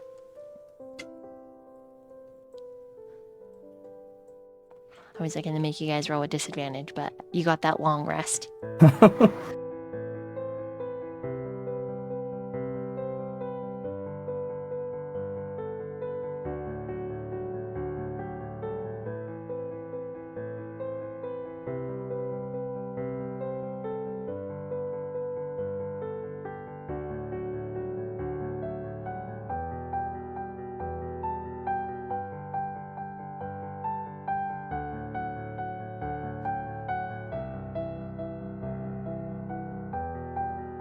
All right.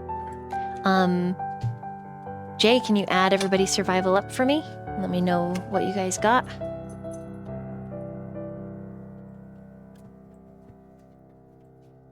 Oh, you're muted.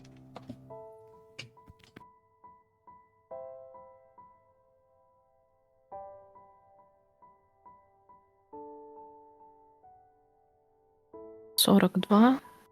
Oh, there, we can hear you again. 48.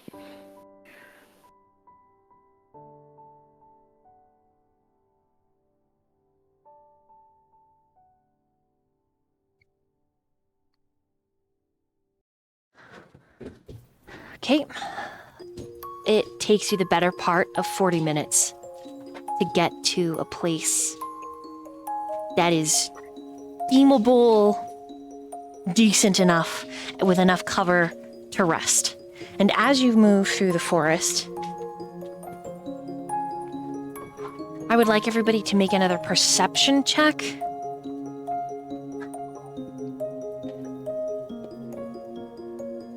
General perception or scent perception? Just both. I think both. So if it's scent, you'll have advantage on it. And Kyle, you are following with this new ragtag. You were simply doing the chase when interesting sniffs and the sound of battle drew your attention. You stepped out into the clearing because you spotted the princess of your clan. Yeah.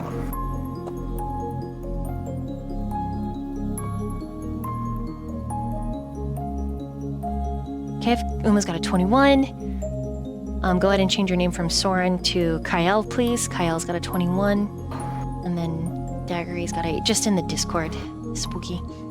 Okay. Yeah. The only one that does not scent him, funnily enough, is Gree.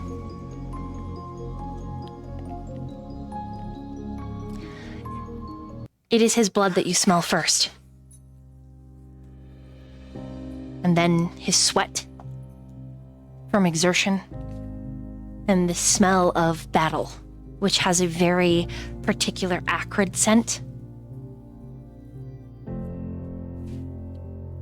As Thrain comes stumbling into the clearing, he does not fully look like himself. There is a feralness to him. All that short hair is standing on end. His green eyes are glowing. Uma with a 21%, and Kyle, he smells like a bear.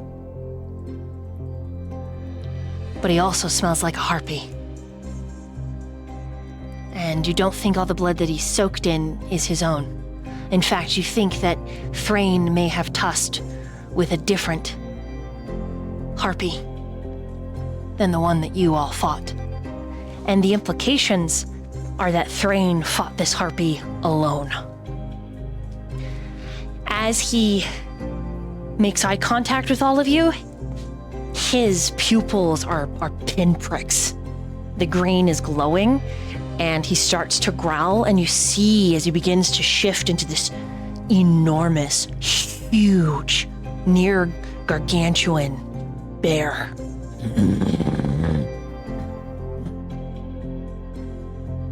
Is he with you? Holy moly.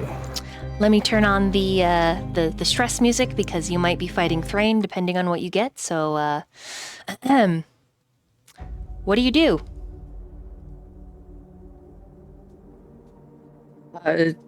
I mean, I guess because I potentially sensed him the first one. Mhm. So I think I got the highest. Okay. I think I get up. I guess kind of look at Gree. I don't know. Potentially maybe looking for advice. When Uma looks at you, and the fact that he's growling, Gree, you then cue in, but you don't scent him before he arrives. Yeah, but you see him now.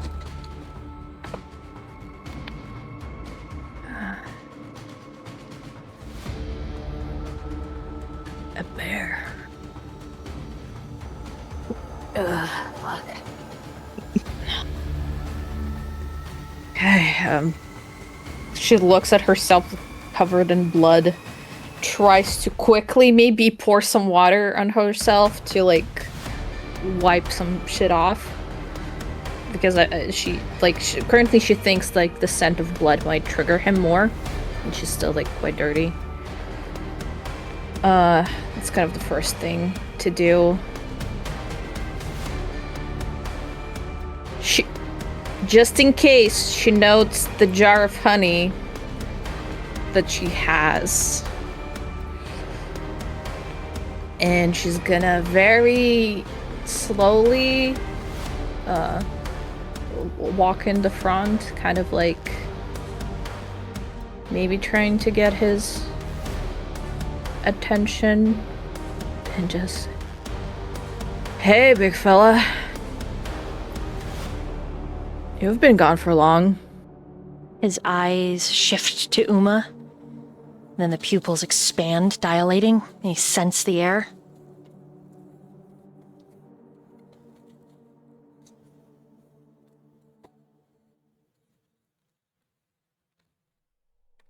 Roll a persuasion for me, Uma.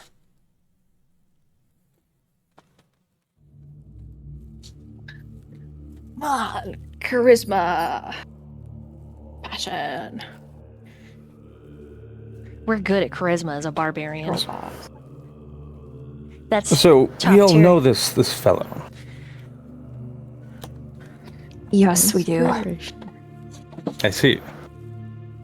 Don't make any sudden moves right now. You move too fast, he's gonna kill you. And Azrakel actually is like, Uma, get sit. Uma. like he's trying to like protect her, like he's scared, but Uma's just like moving forward, unafraid.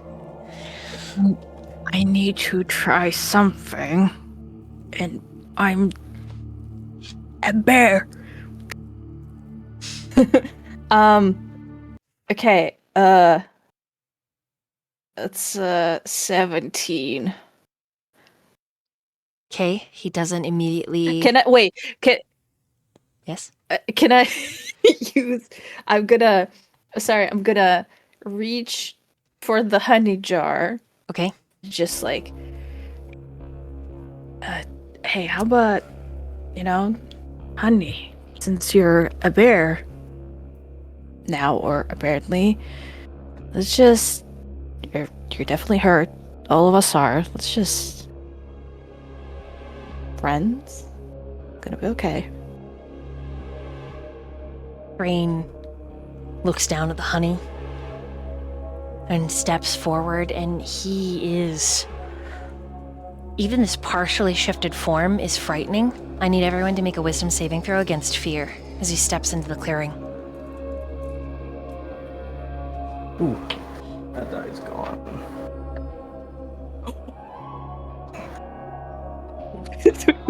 Dirty 20.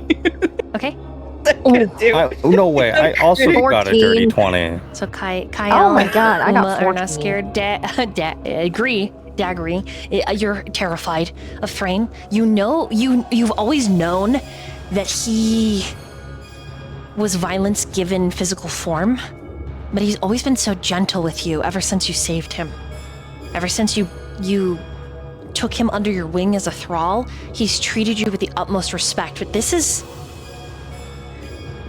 is an animal cornered and pushed to its limits. And as he comes forward, you can see from the roundness of those bear shoulders, there are spikes that jut out. He looks like his fur is black with like a shock of his like red hair in it. And the eyes are so dead green. They look like rot and hatred. And he moves forward on his hind legs, his big bear paws in front of him. And his mouth opens, and it's as large as Uma's torso. And then he takes the honey and sits. And he begins to eat, spooning it out like Winnie the Pooh. Oh, the group sigh. It just happened, Spooky. You're Okay, Candace doing can the thing I- again. Yeah. Okay. I have a question. First of all, Mom, можно, пожалуйста, выйти? Немножко неловко. Я понимаю, я тебя отвлекаю. Sorry. Мам, ну быстрее. Well, congratulations on taming the beast. Давай, пожалуйста. Sorry, my drunk mom went into the room and laid with my dog in the background, and I was like, you know what? Can you leave my room, please? Like, yeah, okay, I'm going. I was like, I was like, you don't get in my way. I'm like, yeah, you do get in my way. Please leave. Bye, Mom. Oh, man. That's okay. Hey, I it's apologize. It's fine. My life exploded as well, and the dogs were like, "Oh my god, what the fuck? Oh my god!" So you're good. Okay. is there a way for me, because he's a bear, is there a way for me to maybe make some bear noises without shifting?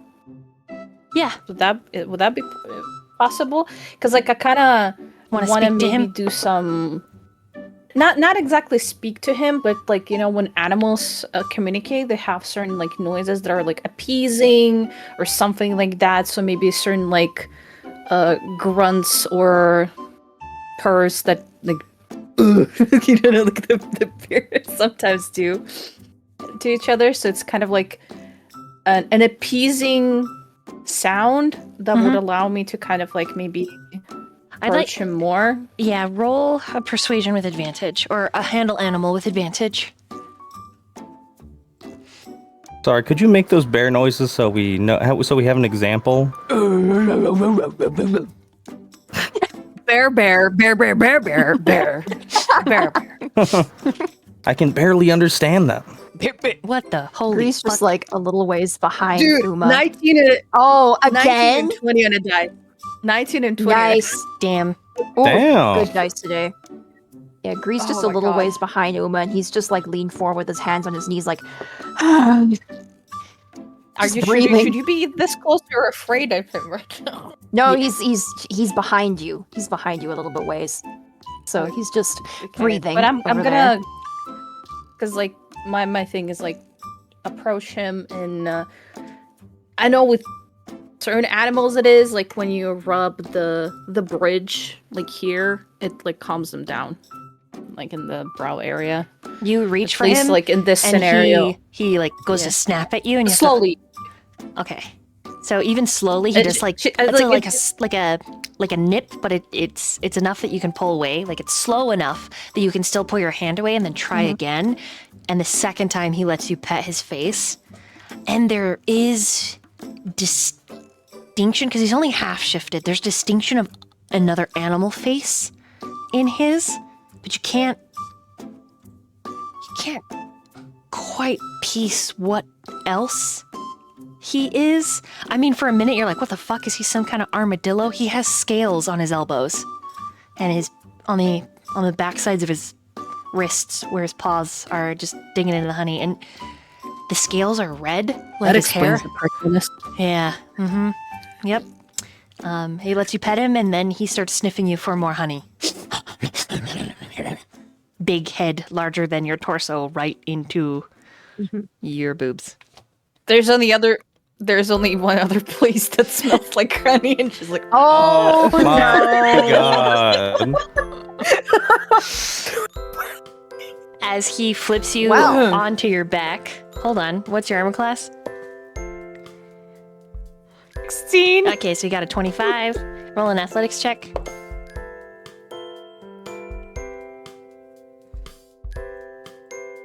I think this is appropriate music for what's happening. Okay. 18. I'm sorry, I have a lot of athletics. I have +8. Otherwise, I rolled a 10. You got an 18? I feel like he's, Okay, yeah, I think he he's rolled- still stronger. Yeah, he got a 21, so he does like flip you face down and like start sniffing at your backside, like holding you down. Hey. As Raquel throws a boot, You know. it beams off of his head, and he sits up. And now, as Raquel, I know that just hit him. as Raquel isn't, there's just an expression of "oh fuck" on his face, and then all at once, Thrain shifts into himself and just scrambles backwards in panic. Oh fuck! I'm gonna grab his leg on the floor. I'm just. Even if he needs to like fucking bite some dirt. I'm sorry. Enough I'm sorry.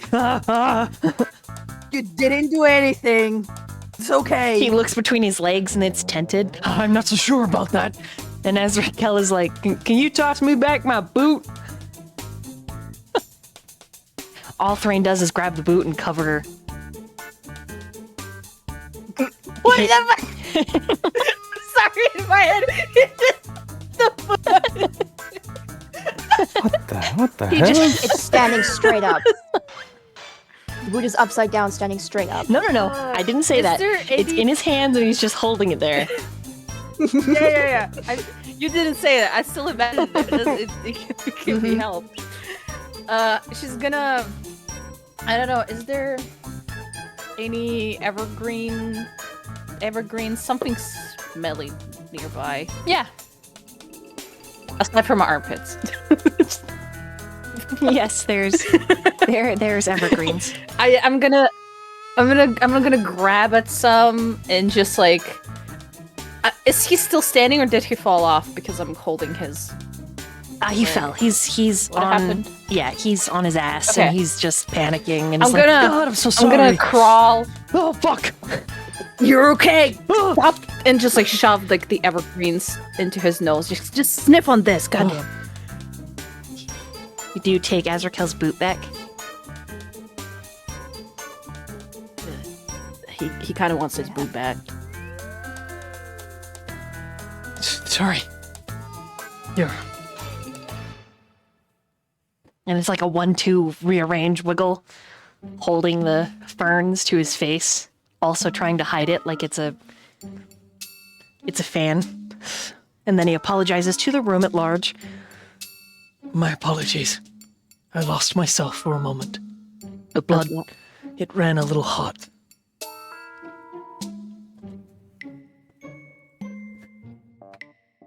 Sorry, I need to roll something Oh no. real quick. Hold on. Let me also put It's the- okay. It's nothing big. Nothing big. Huh? Are they two like a couple? They seem rather intimate.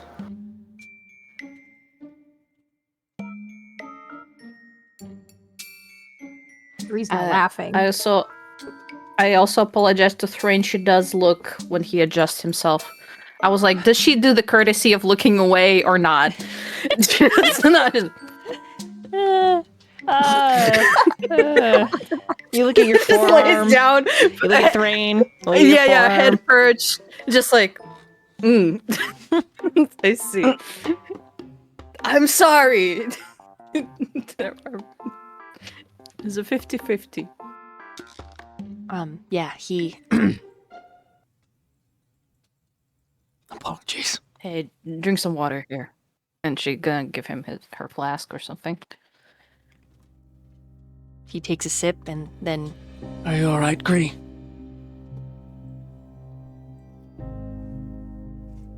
Bree's gonna straighten up and just take a moment to catch his breath again. He just goes, Yeah. Don't worry about me. A little shaken up. More concerned about you there, and he points. It sort of indicates to all of the blood that's on Thrain. Not all of it's what- mine, I'm alright. What oh happened? wait, not all. Wrong accent. It's the boot. It's the boot. I knew the it. It's all the boot. clothing. The boot and the hat. The God clothing damn it. would make It's you a cowboy. First. Don't touch the cowboy's clothes. He says, I ran into a harpy. Crazy, psychotic little thing.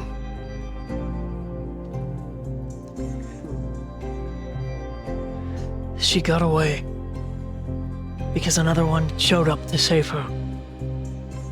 But I ate her wing and her arm.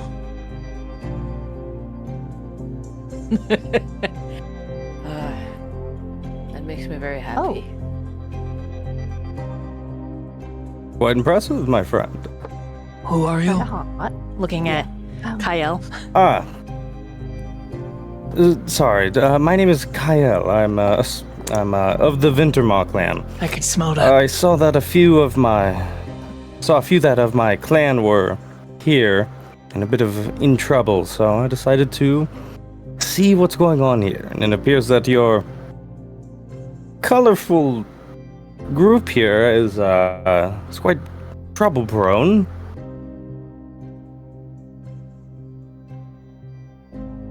From the ground, Razor just says, "We're fucking saving people, hunting things.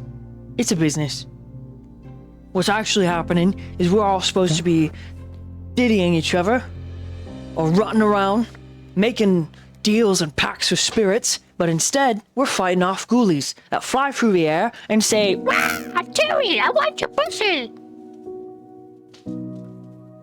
Right, Terry? Oh, you're still Hold on, unconscious. Can't answer for your crimes. Don't worry, none of this is your fault. You crazy fucking little You're crow." saying that the harpies just wanted to mate, and instead they started to fight. Yeah, pretty much.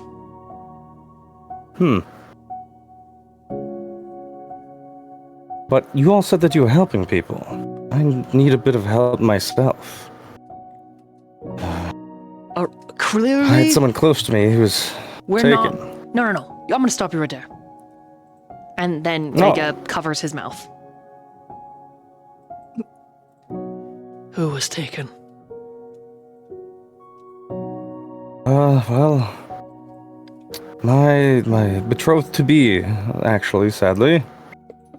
We were conducting rites of the ritual to be wed, but alas, all I saw in their place was a pile of stones.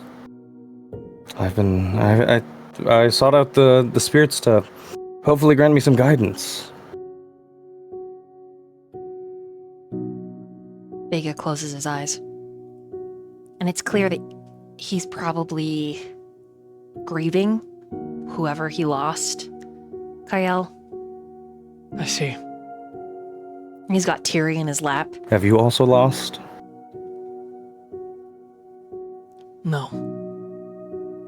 But names have appeared. See. And then he's gonna look at Gree.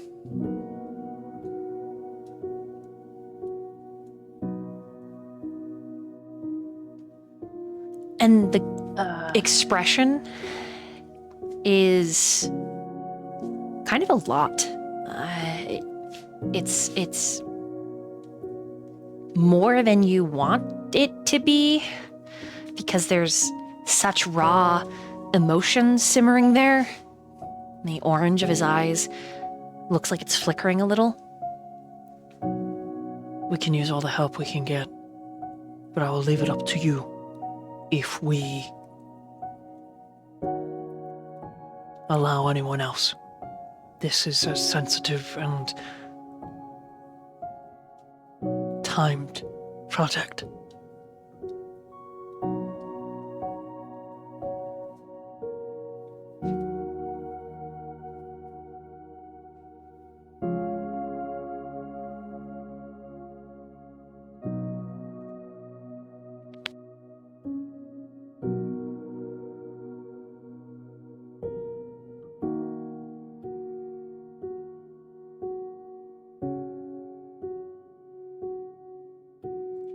Bambi? Did you freeze? Gree? Did your internet go away? It did actually dip for a minute there, and I was waiting for it to come back, but yeah. I think Gree would feel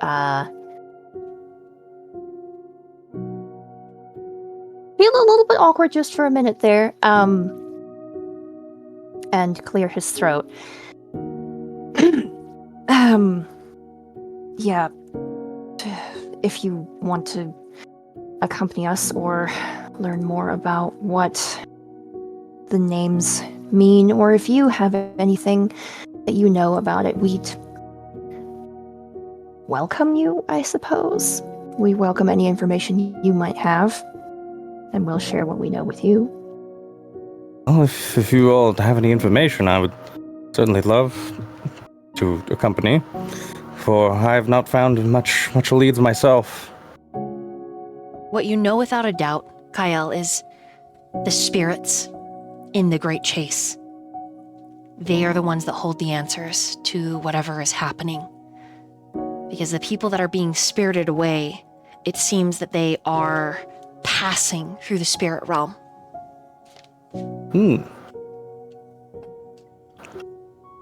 Yeah, the only thing I know so far is that spirits have to know. So that's why I came along with the rest of them, other than to, whole coming of age such. But yes, to seek counsel with the spirits was my goal. So yeah.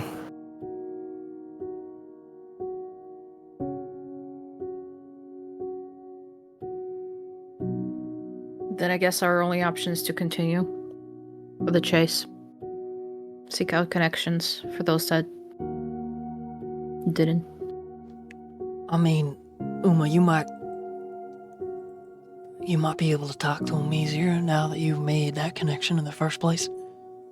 And Razor, laying on the ground, is like, Well, Yeah, maybe you could offer to give something a little bit of that sweet honey covered, and then Thrain like leaps over everybody and grabs Razor's whole fucking face and says, shut up.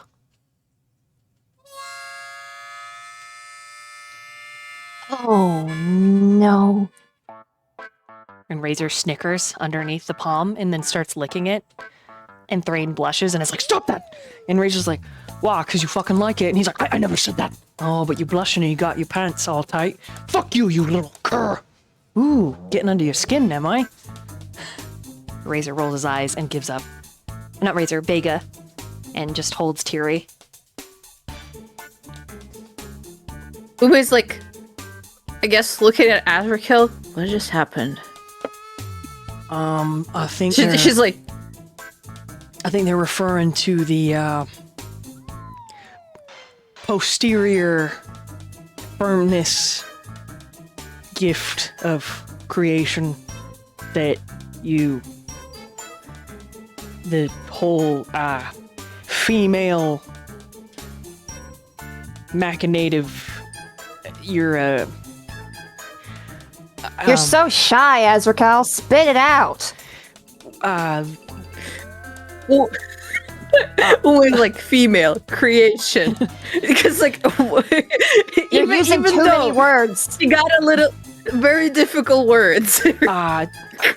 don't want to be disrespectful, none, but your curves, My what? your dump truck, your posterior, your lady There we go. lumps, the milkshake that brings every boy to the yard. Okay, that's enough. Grease just like walking by, and he's like, "You got it, man. You got it." He just Uses a covers thumbs his up to the face guy like as a he walks guy. past. I genuinely think this like makes Uma roll over laughing so hard. She just needs to hold her belly. Just like Thrain is just smothering Razor and is blushing, and Razor is cackling and talking about your lady lumps, and Azrael's like, I don't know how else to say it, and Razor's like, lady lumps, just say milkshake. just say what it is. Holy shit. Yeah, Razor's like, boobies. I don't care what you call them. Azrael's like, you are not a gentleman, and he's like, I never claimed to be. Grease just gonna like pat Thrain to try and get his attention. Not offended by it. Be like, "Do you need some heals or anything?" I should be okay. Strangling him. Damn it. After a brief hold still, you little fucking gnat. A brief rest. Great.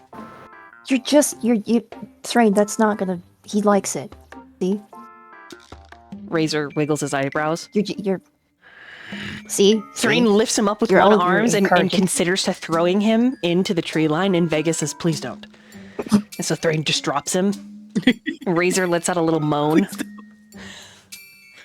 And Thrain like goes to kick him and then stops and just moves to stand behind Gree, like he's looking for Gree's protection, but Gree is so tiny. And Kyle, this is quite the misfit group.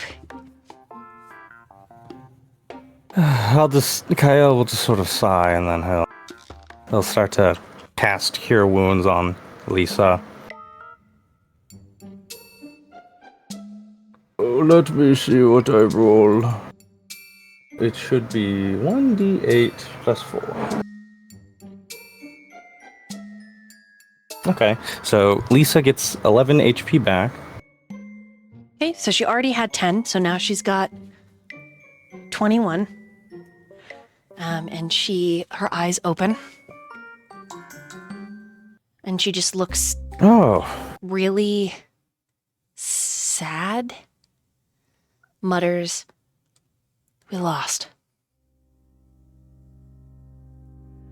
well, it appears that maybe so, my liege. Oh, princess. Good morning.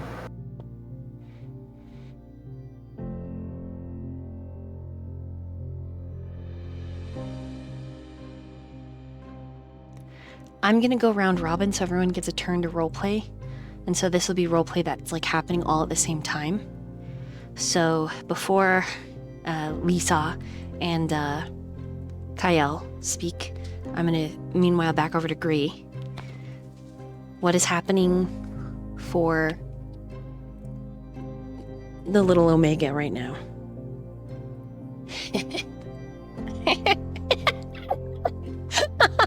Everyone face palmed. I'm sorry. That was dumb. No, I enjoyed it. He's looking over Thrain. Right now he's checking for wounds and stuff, but he's also doing it in a way to kind of distract himself. Mm-hmm.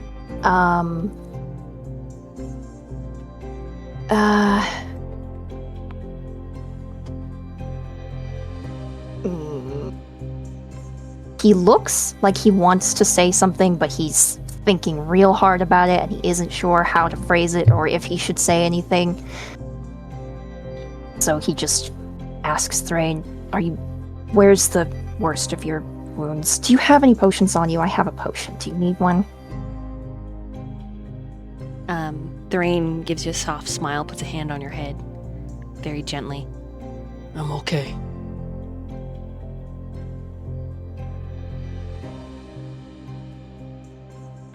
Are you, though? I just need a little short rest. I just need a short rest and I'll be okay. All right. We're gonna need to talk about that little shift you had just now. I'm curious. Closes his eyes and drops his hand. Okay.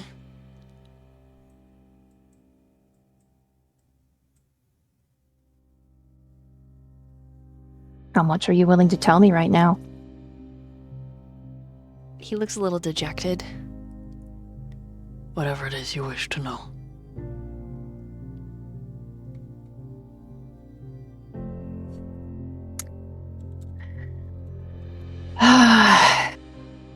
Okay.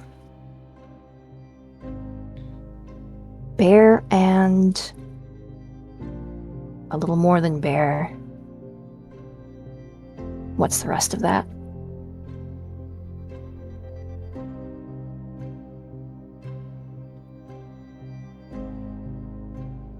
He sighs.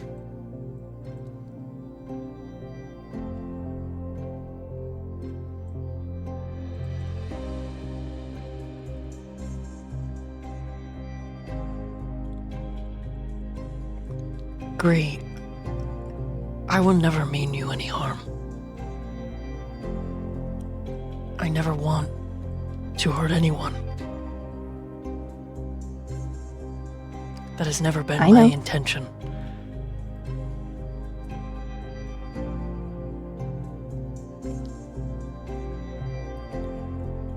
And I know that my reasons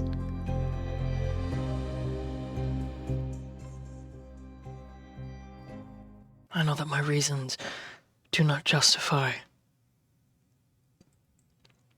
all that I have done.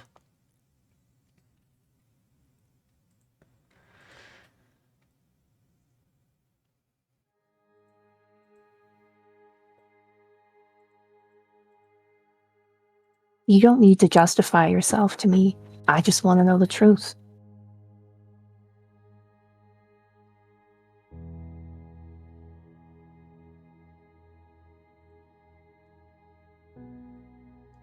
walked right of the wilds.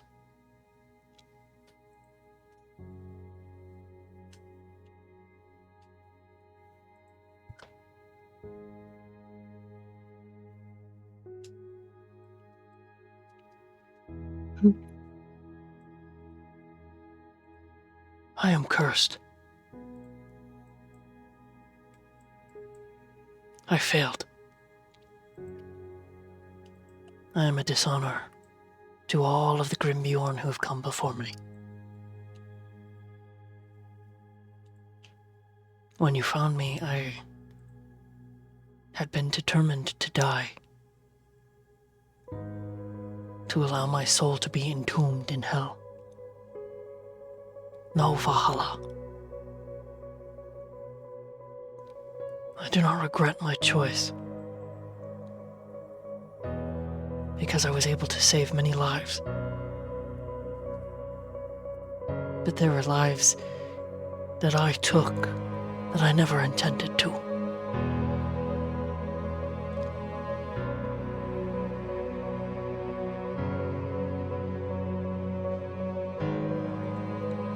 He puts a hand on his chest. And he says,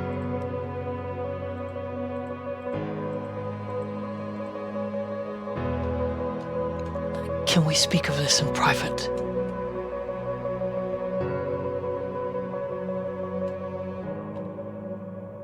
Yeah, and he stands, and he we can do that. holds out his hand for you to follow and takes you a little bit deeper into the woods, like far enough away.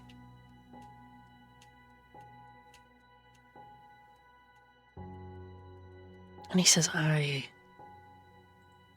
bear within me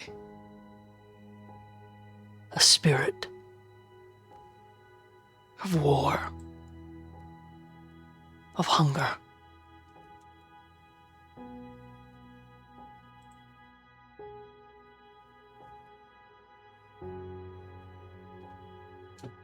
And I fear if the spirit is fully unchained, I will be helpless to ever resist its hunger.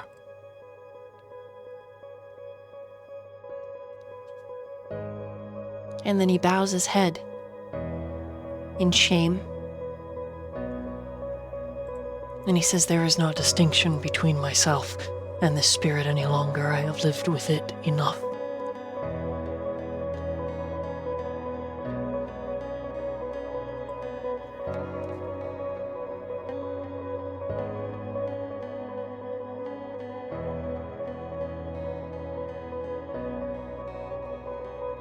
The Skalds would call me Fenrir.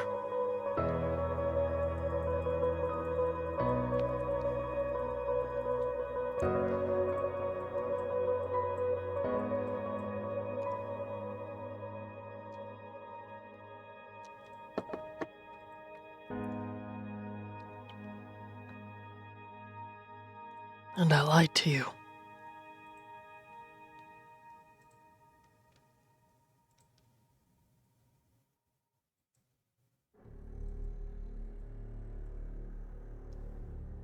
I have walked on this plane for a millennia.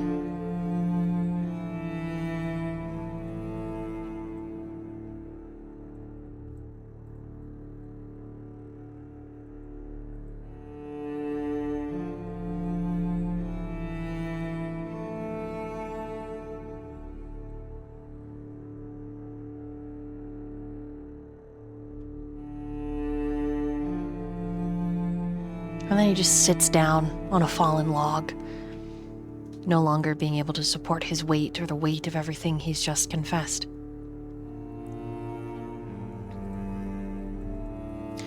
The blood of Fenrir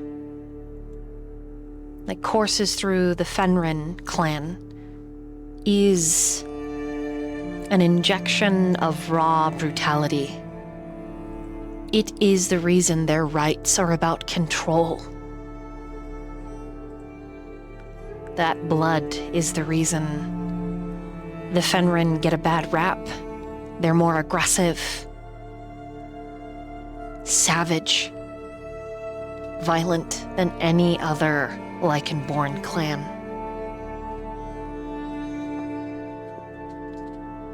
And for Grimbjorn to take the right of the wild, which is abhorred by all bear clans, and to bond the spirit of Fenrir, the chained wolf, the chained maw, to be Fenrir's chosen vessel. It's no wonder he is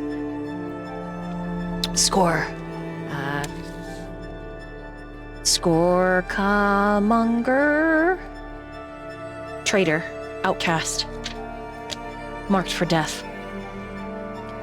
Because should the spirit of Fenrir be unleashed, there is, in lore and prophecy, nothing standing between Ragnarok and the people of the Skelath Valley.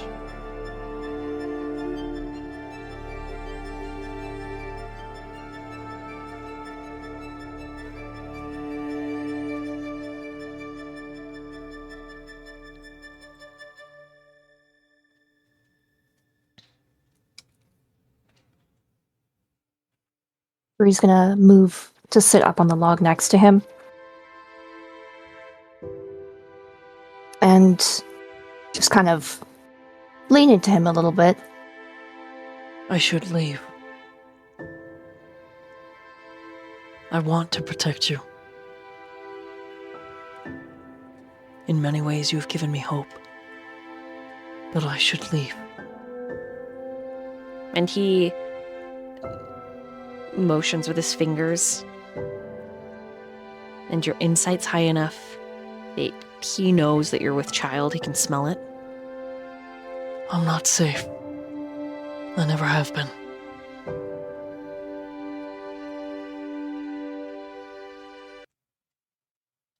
And yet, since the moment I took you in, I have never been safer.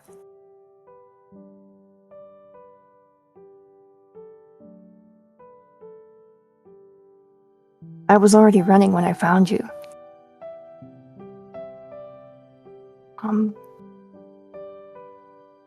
A lot of things.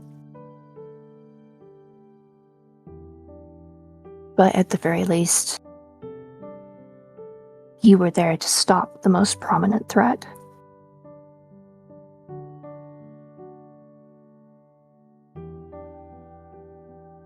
It had been a long time since I'd felt safe. Since I could sleep peacefully. Or sleep at all.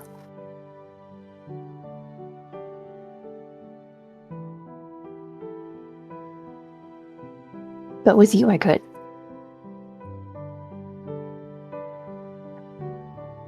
As frustrating and stubborn as you can be,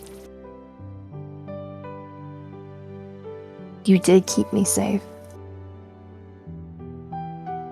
And even if you're afraid now, even if you terrified me earlier, I don't want to see you leave. I think if anyone here, if there was anyone here, I would trust wholly to protect me. I know it would be you first.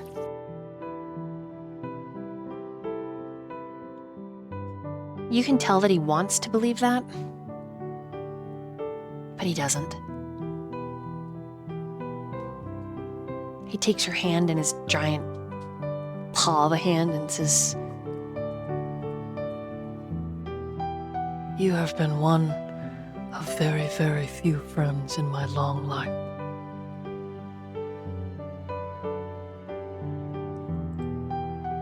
But there has not been consistency in my ability to remain harmless, to remain peaceful. I cannot trust myself.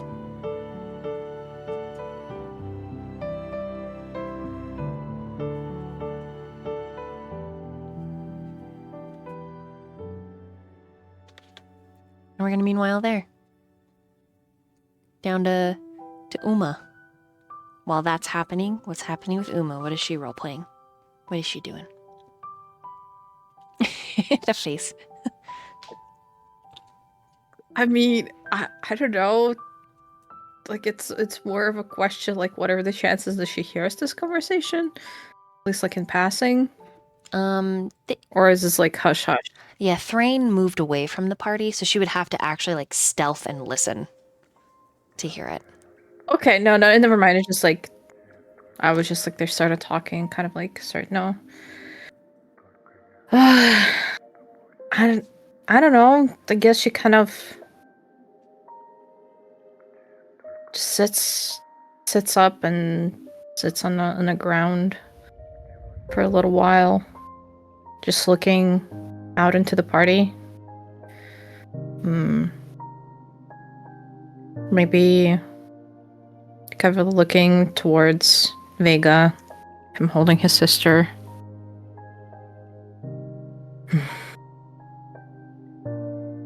So I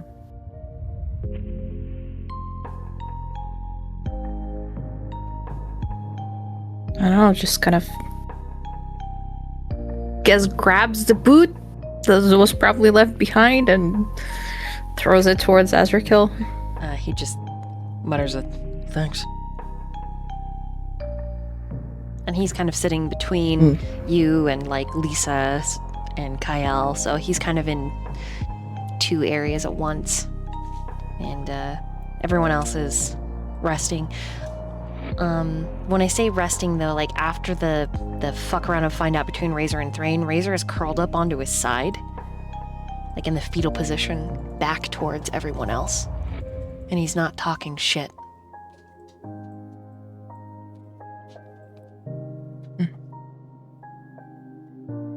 I'll,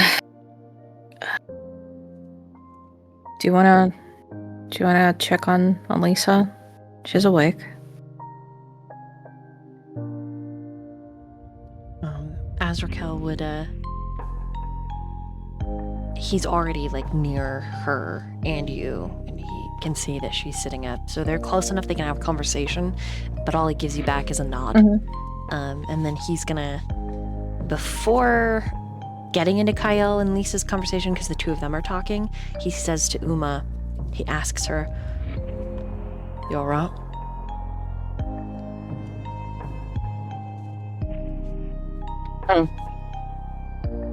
I think so.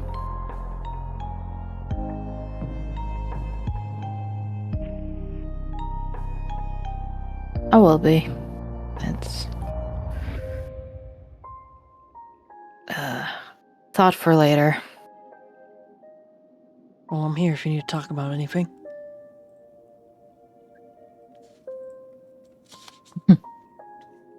Thank you. And she's gonna start standing up, like brushing her pants off like some, I don't know, dead grass and like twigs and stuff. She's gonna pass by Azrakil, put her hand on his shoulder, and just like, I mean it. Thank you. I'll check on everyone. And then she's just gonna start doing rounds. It's like the way she kind of walks, it's like with a little bit of a, I don't know if it's like a purpose, but more of like the responsibility. This being her lands and all of these people, she feels like responsible and protective. And like seeing all this grief and like all of that, it's like gets to her. Plus, it helps for her not to think about her own stuff. You got it. So actually she's gonna walk up to Vega first. Just kind of she doesn't like touch him or anything. That's for later to agitate him. She hasn't forgotten that. Just kind of and on a rare occasion offers her silence for a little bit, standing nearby. Then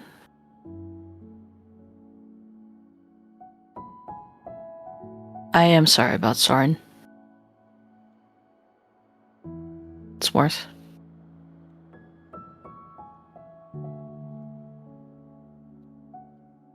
Thank you. And I am sorry about before.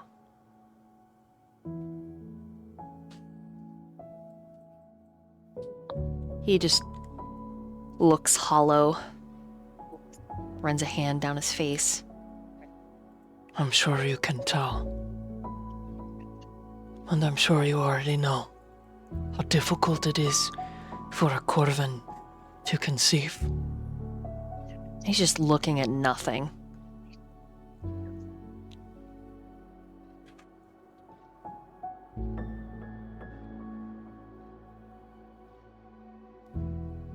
Centuries. Well, there's joy in that too. I cannot doubt that. I mean, deny it. But centuries of experience could not have prepared me. And I do not handle change well. He just holds Tiri a little closer. Thank you for fighting to protect her.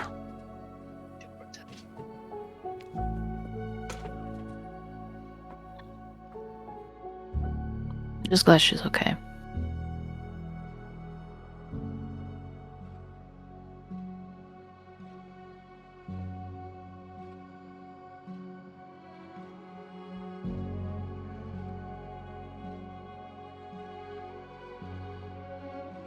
I do plan to find that bitch and claim her skull.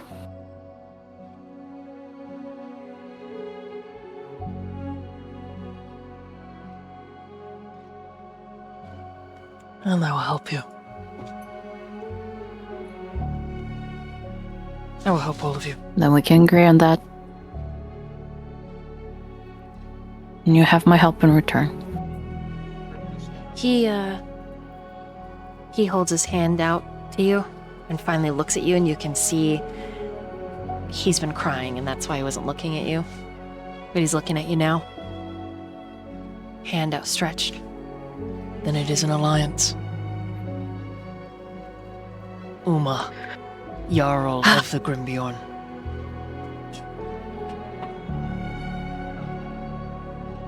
I am so sorry, Maggie. I'm so sorry what I'm about to do. She... Here we go. She looks at it, Oh, like her eyebrow raises, just like one, like a very like, it's very clear. Are you sure I'm allowed to touch, you know? Just like his eyes it's just like narrow. Hold on. this time. He pinches the fat of your thigh as hard as he can. She's gonna. Like he just frowns deeply and She's eyes gonna- narrow, and there's a moment you see the big brother activate because you're being sassy. She's gonna like there's like this like, you know, her head is like, no, I know he's bigger, much bigger, but still for a female head is like just like squeezes as hard as she can, and then like looks at him at his like red eyes, and then like as tough as she's trying to be, like the bear inside of her is just like, come on, don't cry, it's gonna be okay. She's gonna try and hug his head. Smush his face into her boobs. I mean, that's the only. It's like highway. He's gonna be okay. Okay. Best friends now. Oh god. So he like pinches you and then it just like unleashes this unfolded event where he's like, what the Brother. Yeah, he lets you hold him. It's gonna be okay. Hey. I don't know what music to He, play. like, What do pets I his play head. here? What I don't know. it's like silly, but it's so heartfelt and it's like so cute. Okay, we'll play this, but he lets you hug him and he actually clings. Like after the moment of just panic and like Big Brother mode activate, your real emotion, even though it's egregious, because the Corvin are quite frosty, he just grips the furs and leathers of your armor.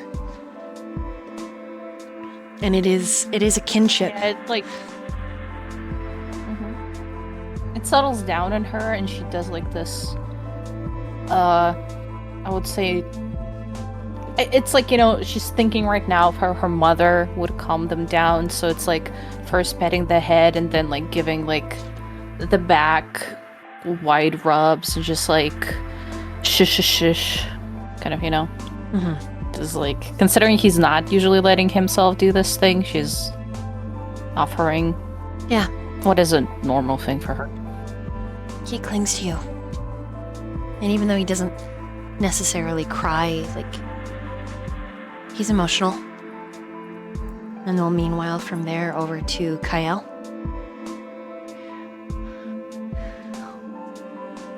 As Raquel asks if Lisa's okay, and she nods.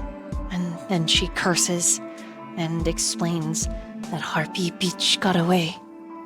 We were so close to stopping her. Oh, are you hunting harpies too, princess? They have something to do with those who are disappearing, I'm sure of it. Oh, do they now? Now you have my interest. I managed to speak to a spirit before the battle. A small but helpful spirit.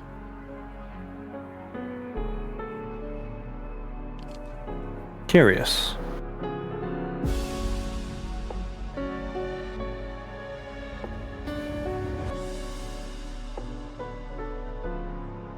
What was it? What did it tell you? Because I have yet to find a spirit myself. I think our goals might be aligned, though.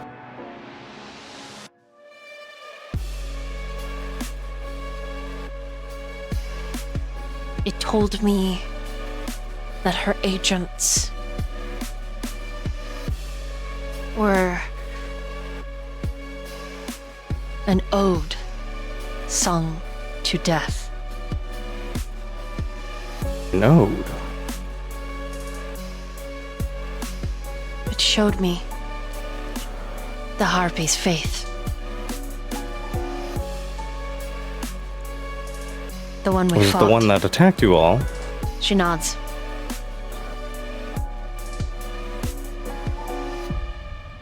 Well, next time we'll have to kill her and skin her. How do you have my guarantee? She grips your arm.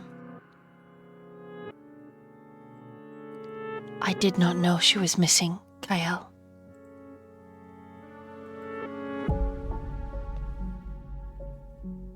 That's all right, Lisa. I didn't have the heart to tell many. It was weighing too heavily on me. How long has she been gone?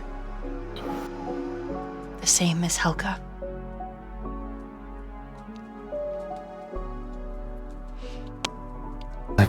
I believe roughly around the same time.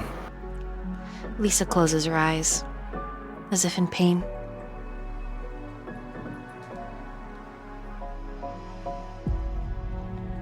I am so sorry.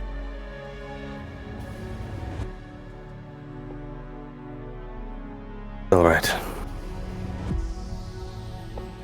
The only thing we can do now is chart a new course of action.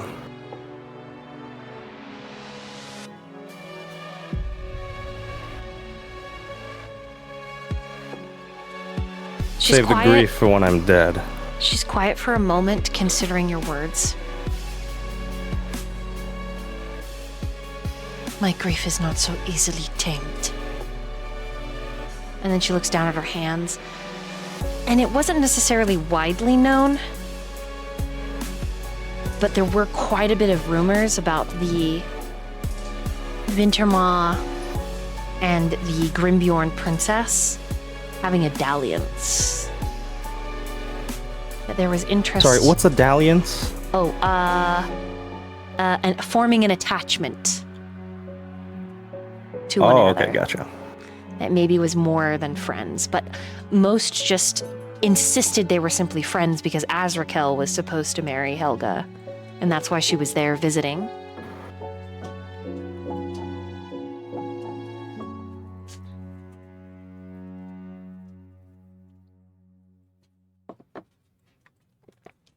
Yep. So, I've yet to find my own spirit. So perhaps we can uncover more information through that. You're right. You're right. All of us should try and continue. Even those of us who have made bonds and received boons. They should continue the chase to find more information. It is the only way that we are going to know. Fear not, Princess. I will help you recover your beloved, just as I wish to recover mine. You have my word.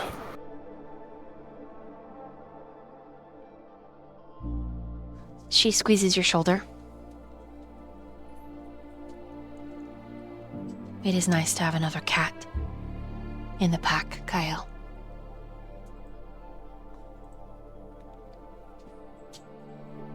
I do not mind the bear.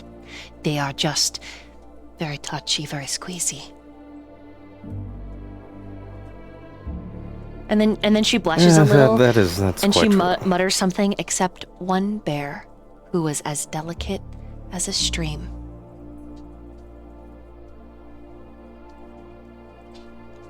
Not Uma.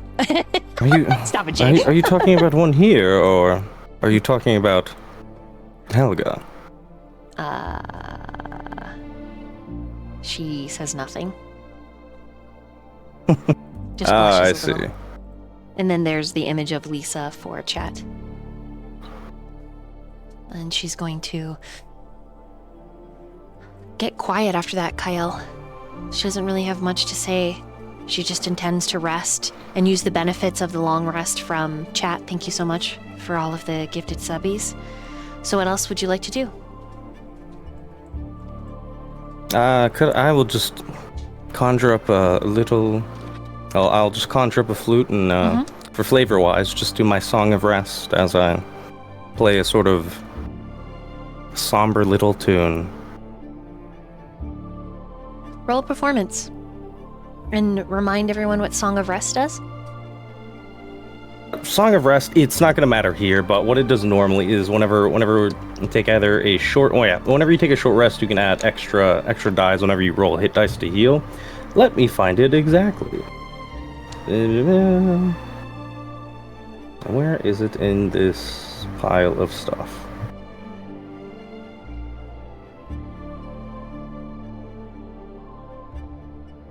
Song of Rest, here we are. I don't know if that displayed there since I don't look. Okay, so at the beginning, okay, yeah, regains 1 extra d6 of hit points whenever you use them. Yeah, it's essentially just free d6.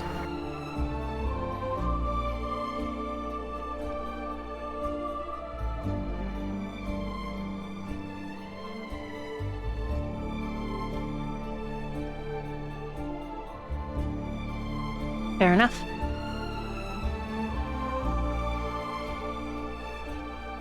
Oh, it's Hilda. Okay, Hilda. Mm-hmm. Gotcha.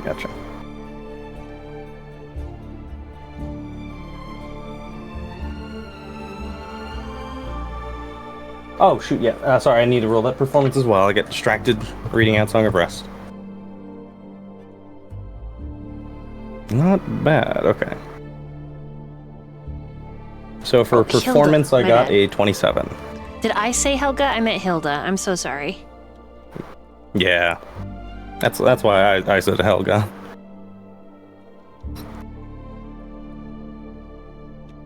It's Hilda.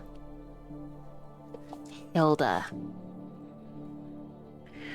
Leave this in, editor. The explanation of Miss Hilda.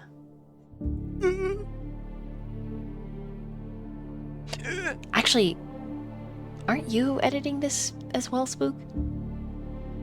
I think so, probably. Yeah, Brotherhood and Rag. I think it was Yeah, Brotherhood and Rag. Yeah, you got it. Okay. Got it. Sorry, Hilda. easy enough. Just have yourself over me record Hilda. Yeah, no, I was When I just say it. I was gonna say I could just cut out you saying Hilda and myself saying Hilda, and then I can just play that over the part. Perfect, Hilda. Or you can just put the word Hilda when you say Helga, just Hilda asterisk or something. I'll just have it dubbed over. Lied to you, chat. Sorry. Okay, that's my bad. I do that until I grasp the names, and then even then I called someone Soren earlier. The song is lovely and beautiful. Moving forward, what did you just say, if anything, after you started playing?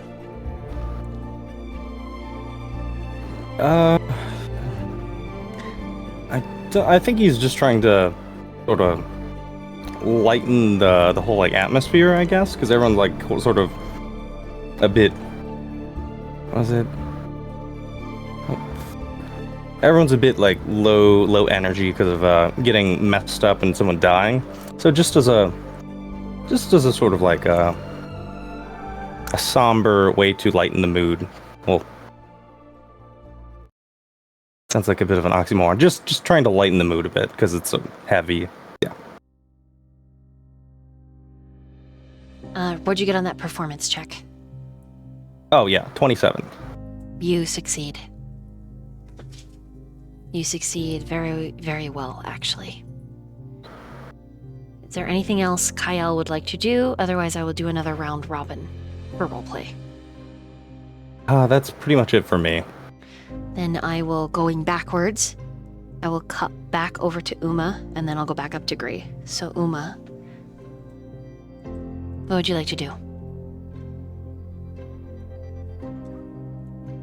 I think like once I don't know, Vega settled down, you know, allowed himself to let it go a little bit. I think she would just like kind of walk and squat next to Razor. He's in the 'cause he's fetal being position. sad. Yeah. He doesn't In the acknowledge chair you. there. Cream puff. Just rustles his hair a little bit. What's your passive perception? 14. You can smell that he's crying.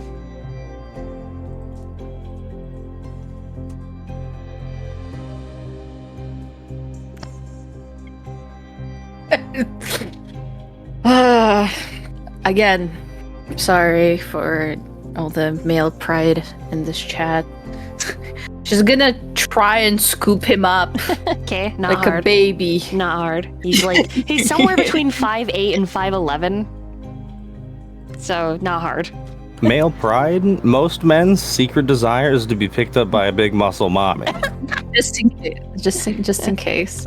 She's just like, come here. It's gonna be okay. And I guess like she She doesn't like want to. Hey, look, everyone! Like, so I guess like as she's scooting him over, she's kind of like turning away so he can have his time in this awkward position. I guess, kind of. So she's just gonna, I guess, sit down on the ground and.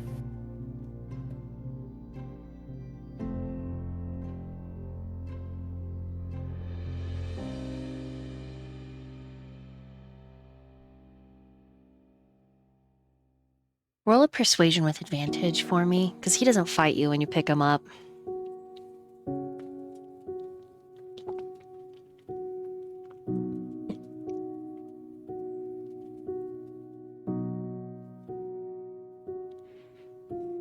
Dirty 20.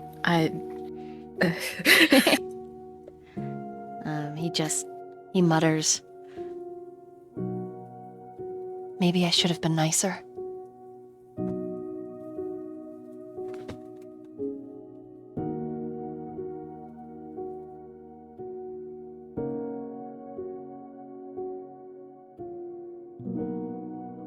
I've lost people before.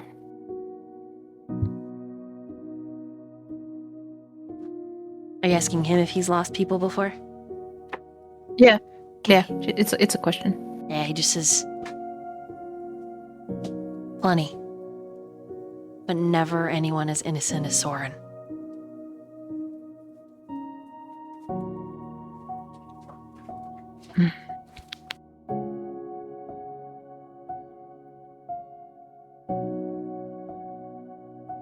Yeah, it's always kind of extra bittersweet.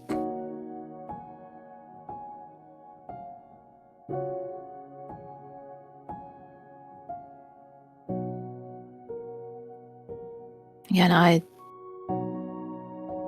said that to Vega, but again to you, I am sorry.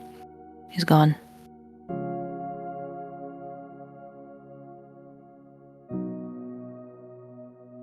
Just gonna like squeeze him harder around his shoulders. He doesn't say anything, but he does feel up your boob. He does give it a nice little rub and squeeze. I'm just gonna grab his hand and hold it very tightly, maybe a little bit on the verge of bone crunching. But she tries to keep her face very neutral. You know, it's always a lot of regrets. I mean, it could be an opportunity to have less of those for the future. Squeezing. You see that he considers touching the other hand, but he's scared, so he doesn't. And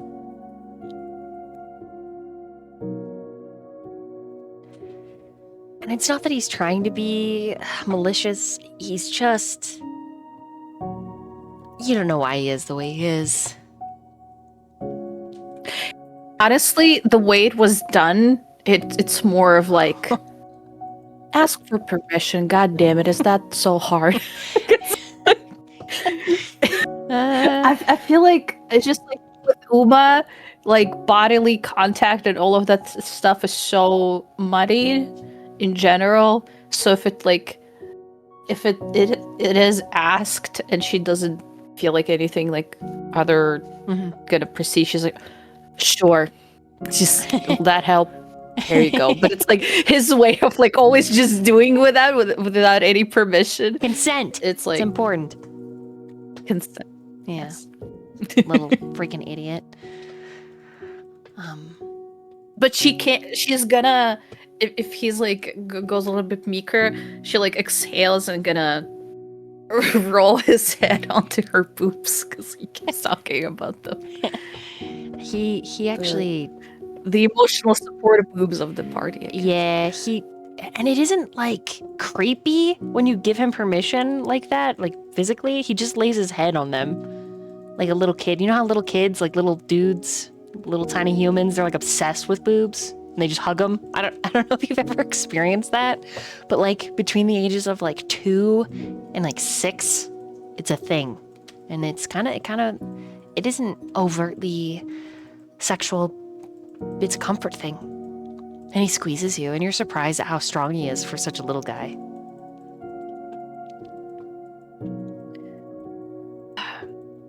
I guess she kind of starts muttering to kind of herself. It's maybe it will bring comfort, or I don't know if comfort at all or anything. And I've lost many comrades in battle, in all of so like funerals. At one point became just tradition, and you learn to feel right in them, passing on, joining Valhalla, and you sing praise. But when I came back to my sister being gone, and when you know there's no battle, and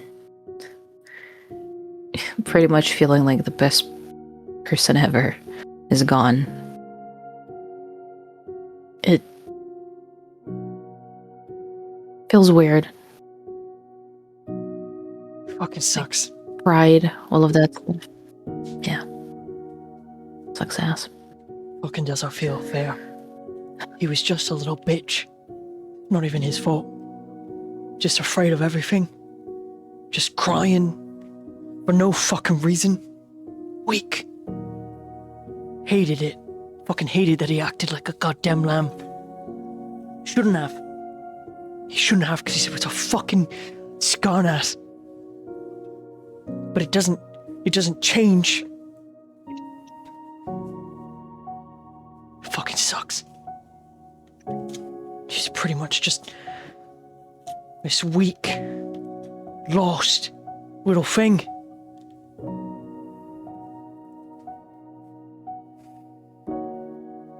I'm fucking mad at him more than anything.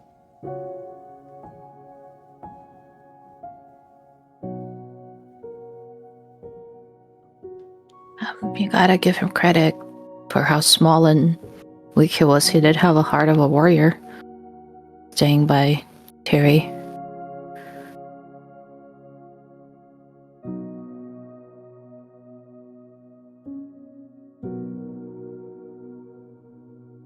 You're right. Oh, fucking bastard.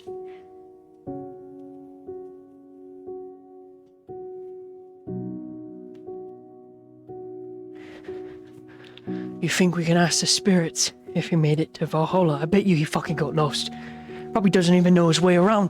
Idiot, never asking for directions, just always crying and getting lost and being afraid. You know we lost him at a market once. Idiot went left and everybody else went right, and he knew we fucking went right, and I just let him wander. Thinking, little twat, he'll get what coming to him. Almost got snatched up by slavers for the third or fourth time in his goddamn life. Idiot. Had to fucking make some heads roll to get him back in time so that Vega wasn't mad. Terry was pissed. I got him back. But God, it just fucking doesn't seem fair. He was so fucking weak. And lost. Stupid bitch of a harpy. Fuck her. And fuck Terry for fucking her too. Fucking bullshit. Sure, we're mad at the same harpy. I don't even know, they all look the same to me. Well, certainly one very particular one did. I'll try my best to make it happen.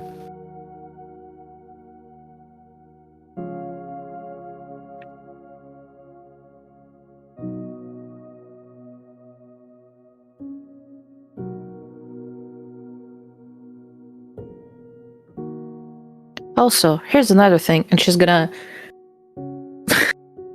flick his fucking forehead with a pretty strongly. You also acted fucking rashly, rushing into there and just like running past all of them into like the fucking middle. Idiot. You fucking died. I did die.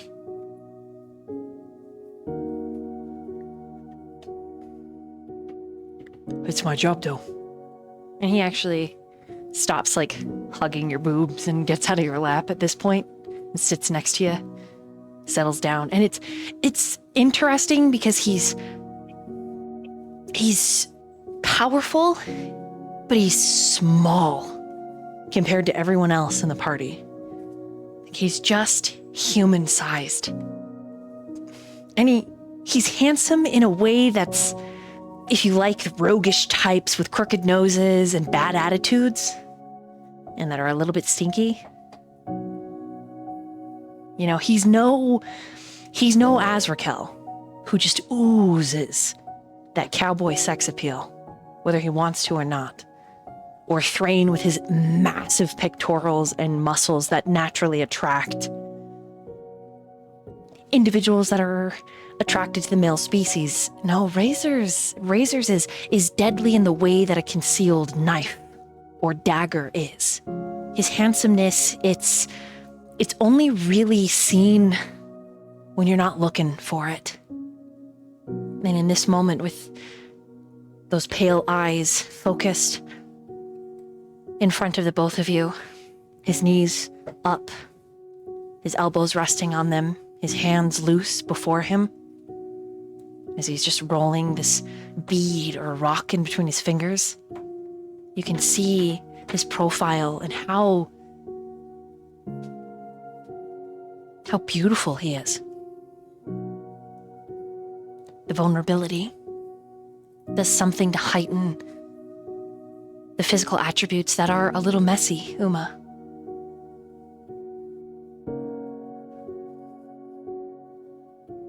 I just wanted to help. I didn't want nothing to happen to anybody. And don't you fucking go around telling no one. I want people saying, oh, Razor, yeah, he's a fucking nice guy, because I'm not. I'm not a nice fucking guy. I don't give two shits. But I can tell that you all make Tiri laugh. And I think Gree's gonna be good for Vega. And if there's anything that my life is worth, it's making sure that those two, well, they got peoples to call friends and family. 'Cause fuck those ravens, treating them as I did. And he sucks on his teeth and spits in between his legs and covers it up. Fucking hate people and all this bullshit up inside them.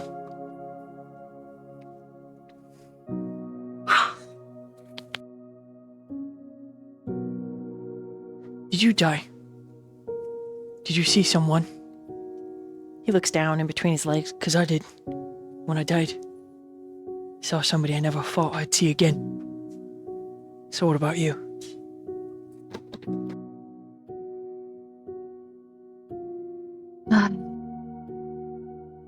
The way Uma's sitting, it's kind of like she got into position, like crossed her legs in front of her, and there's like a little bit of a, I guess like a hunch forward of her back, so she just looks a little, she doesn't look small, but you know, with not like straight back or anything like that.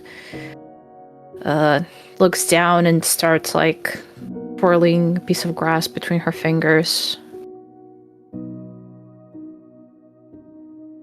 Almost. Yeah. But I couldn't let them go.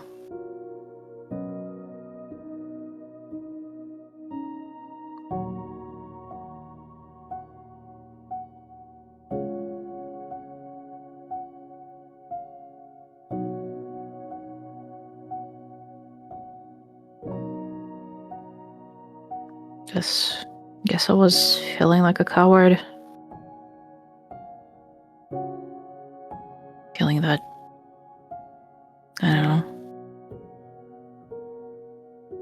Slowly losing everyone.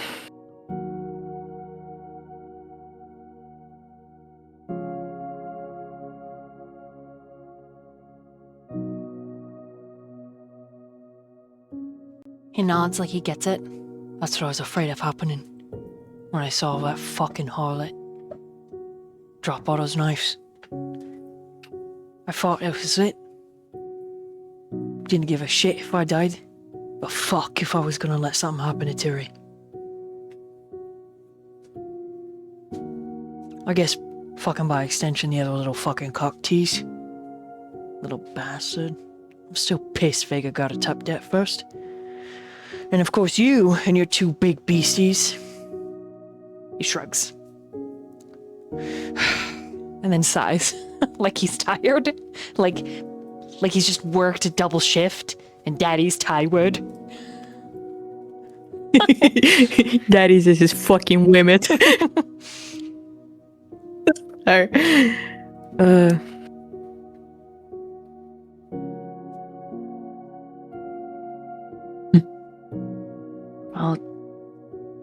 it is, I guess, nice to know you would be worried about me, but it was generous of you to describe everyone as such a good person. But I'm a Viking razor. Yeah, I revel in bloodshed. sure. But there's a difference between honorable bloodshed that coats your dagger, coats your axe, and keeps it slick, and everything else. You see, I don't give a fuck about killing the weak and innocent, but I bet you'd have a problem with it. And that's the difference between a Viking and an outcast like me.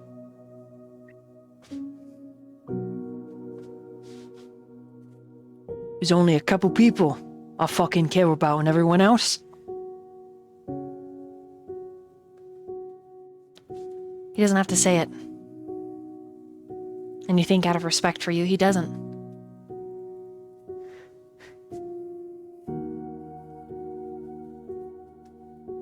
The Razor doesn't kill for glory or honor or Valhalla. In this moment, Uma, you recognize he probably kills for the thrill of it. He probably likes death.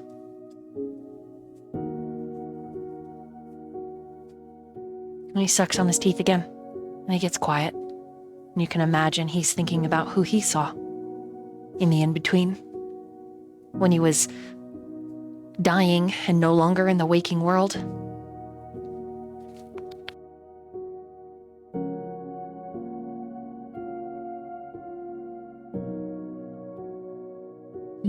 I don't know how to play this out because I'm not sure she's gonna say it, but if the look could be kind of like mirrored back, I'm gonna try to explain it. As much as a Viking fights for glory, in war, it would be childish to think there are no innocent casualties. So even if the battle was done in glory, there were definitely moments where either lost in it or by performing a mission, there were innocents. And she still made a choice of kind of proceeding with her path and keep going. She didn't stop there, so it would be very hypocritical of her to view herself as this honorable warrior, even if she does it for the thrill of it. She kind of understands I can have him roll an the insight cost of war. to see if he picks up on that, because he would have a comment for that. So let me come back to my desk and roll it. Yeah.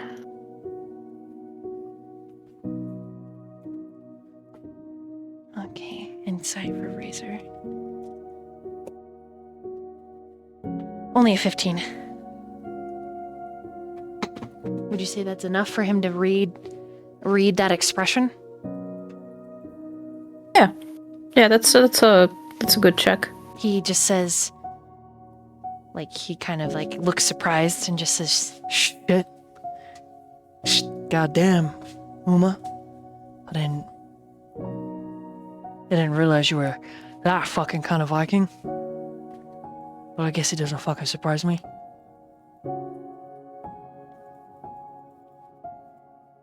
Everybody who deals in death is all about death. It's regardless.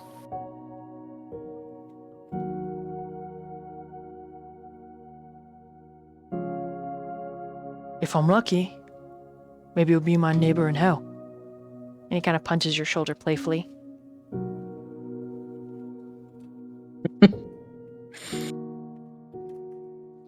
Well, if I go there first, I'll go keep a spot warm for you. It makes him chuckle. And is there anything else that Uma would like to roleplay with him? If not, we'll meanwhile over to Gree.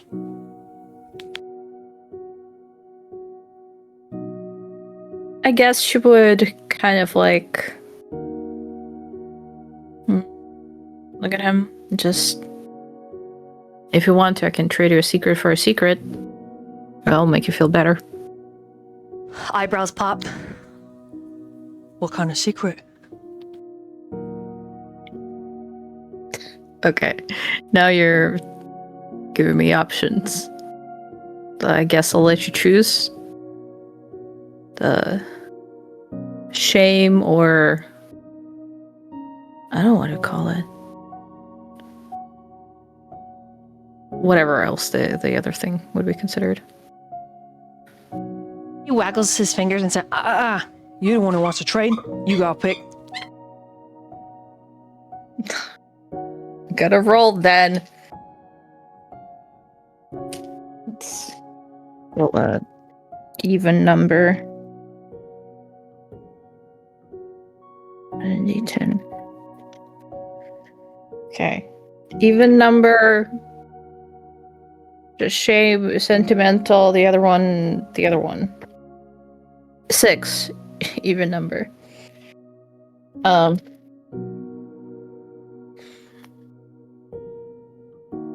Yeah. I have a hard time looking at a mirror, and she like lifts up her bang, and it's like the eye is fine. You would think like maybe the scar is kind of like showing a fucked up eye, but there's like a silly thing where like there's a beauty mark under her eye. Our family has a lot of individual similarities, but this fucking beauty mark decided to be on the exact same spot as Hilda's. And did I sob washing my face like an idiot a few times? Yep. It's still hard to do.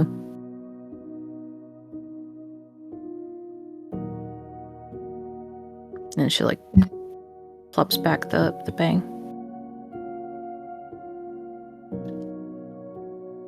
looking at you, he's got a expression you're not sure what it means. And he says, So your that thing just popped up after everything? Or you're born with it, and then after her disappearance you tried to give yourself a permanent facial?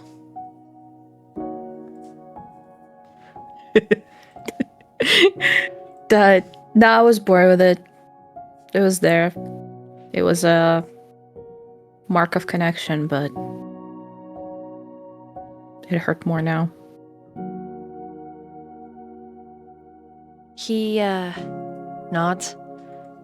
Fair enough. He shifts so his legs are dropped, and he unbuckles the corset and lifts up. He only wears like a half shirt, but he lifts it up, and then he kind of drops the pants just a little bit, but not like unbutton or anything. It's just to show you on his abs the skin that looks melted. Like it's just sagging. And you can see underneath the skin, the extra skin, he has abs, quite defined abs, but they're hidden by this flabby roll. And he says, used to be a fucking fat kid. Used to get made fun of a lot, pushed around, called roly-poly. And then I decided, fuck it.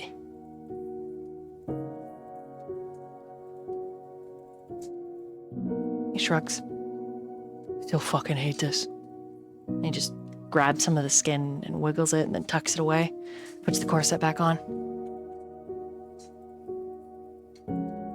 Doesn't the corset make it uncomfortable? Sometimes. But I'd rather it than the way I look. I mean, mine doesn't define my strength, and she's like, flaps her belly, because even her arms are like, the skin is tight where it's like, muscle, but her core is like very soft, and even though usually it's like covered with a belt, like there are rolls and stuff, so. Either way, I don't think that defines what you are. You made yourself.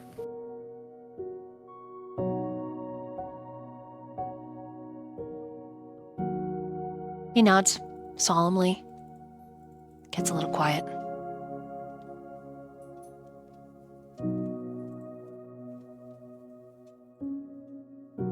And he's going to sit with you in companionable silence while Kael's music plays. The only comment he does make is, Fucking blondie over there. Hate to admit it, but he's actually good at playing the fucking... What is it he's playing? Is that fucking flute? Lute? Recorder?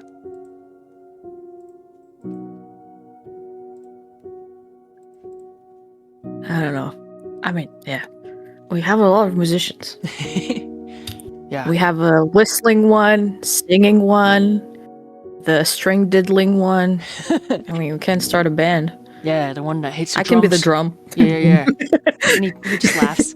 And we're going to take a brief BRB before we, meanwhile, over to Cree.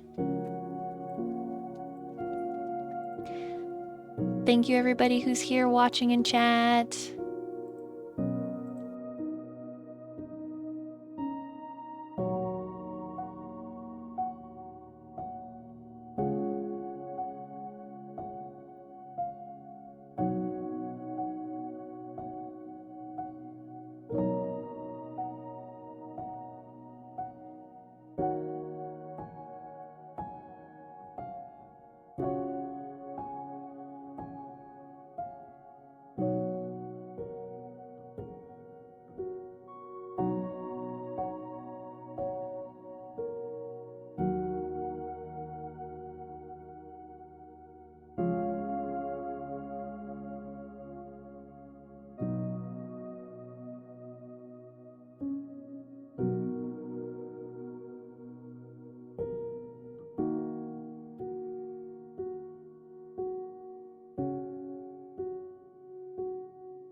Oh, and we're back. And we meanwhile over to Gree.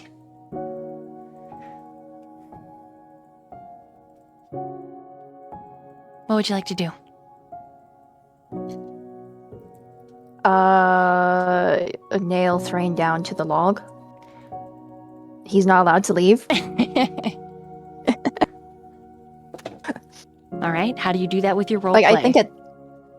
I think at this point, Gree is literally like holding onto his arm. Like he just has his arm around her, and he's just like, mm-mm.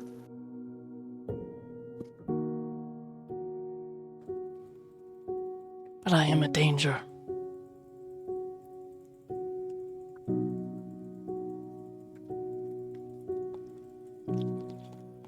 Okay, but so is Vega.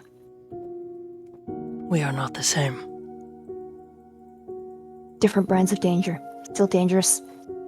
I still don't want you to leave. Cree. I don't think it's fair that you should feel like you have to leave. But it is safer for you and the little one.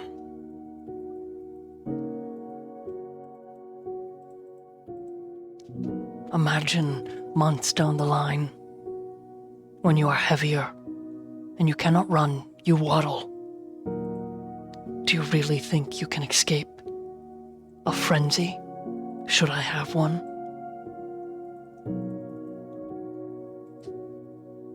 I see that I was blind. My reaction just now in the glade, if Uma had not, I could have killed all of you. And I know that I didn't. And we are all very lucky that I did not. But it changes. It changes nothing, Gree. Roll an insight, Gree.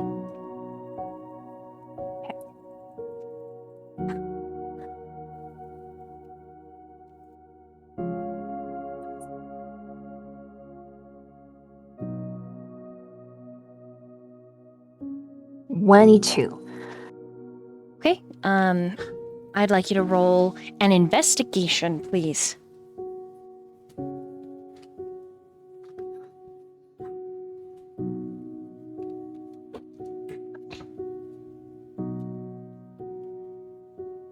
And then let me know what you get.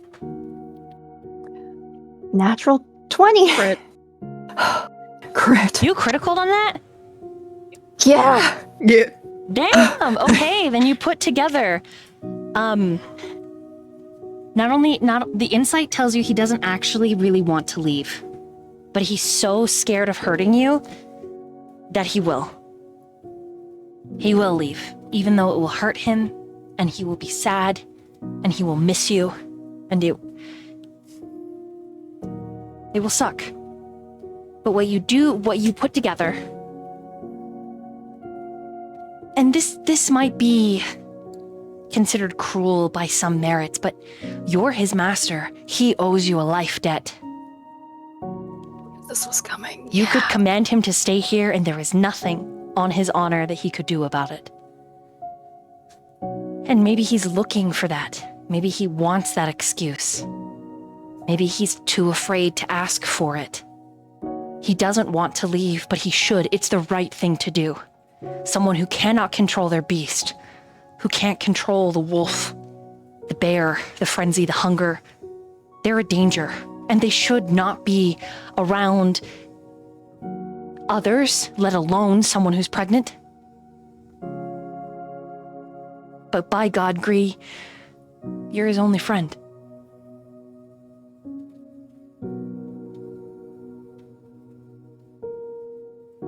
I'm not crying. You're crying. So what do you do? What do you say?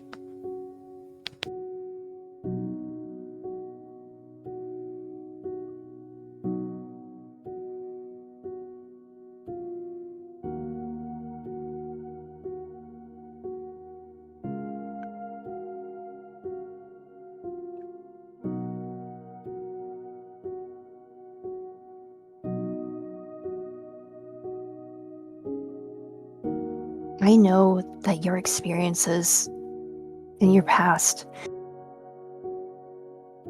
have have always led to tragedy. Train.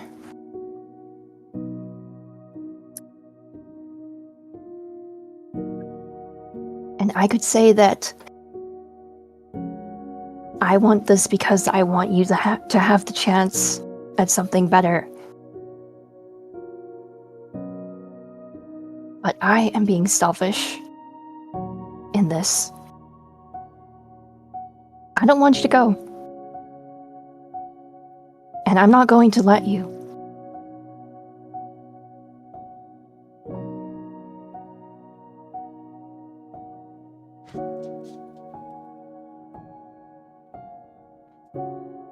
You can tell I do think he's you got have a chance. complicated feelings. All right. You just can tell that he's got complicated feelings. The way that he looks at you, the way he's holding himself.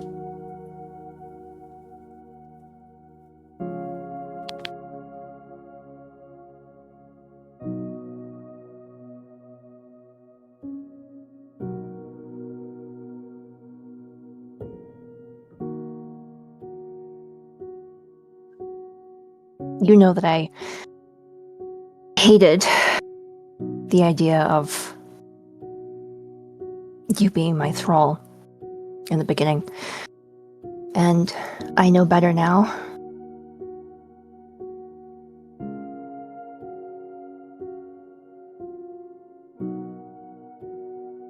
But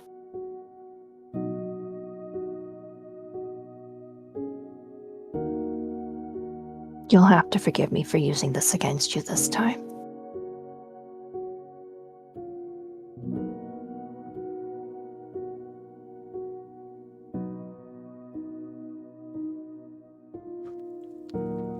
I will always forgive you.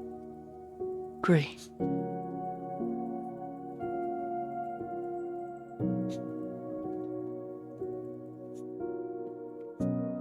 So that is your choice.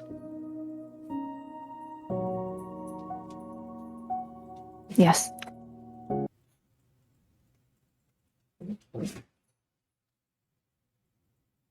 Then I will stay.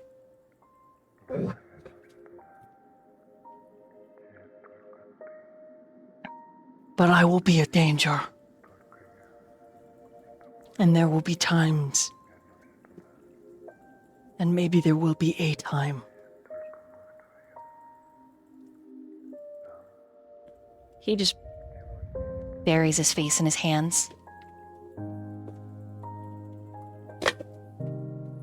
Like he just too much emotion to comprehend, to put together, to try to function with.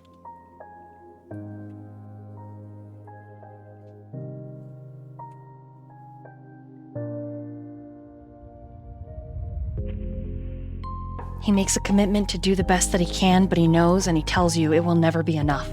He will never be enough to hold back the tide of hunger. And he apologizes in advance for when he lets you down, For when I ultimately fail you. Because I will. As I have time and time again.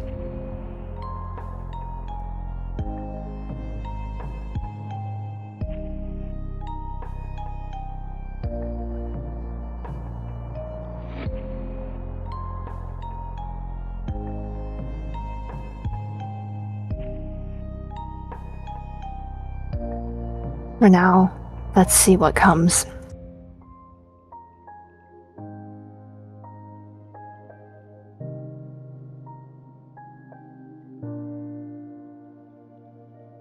he takes your hand, And,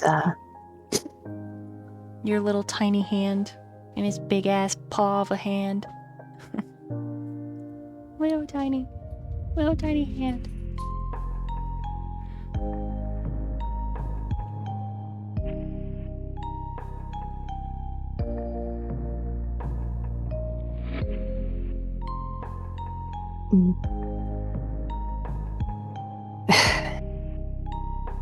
you don't have to explain what you've explained to me to anyone else, but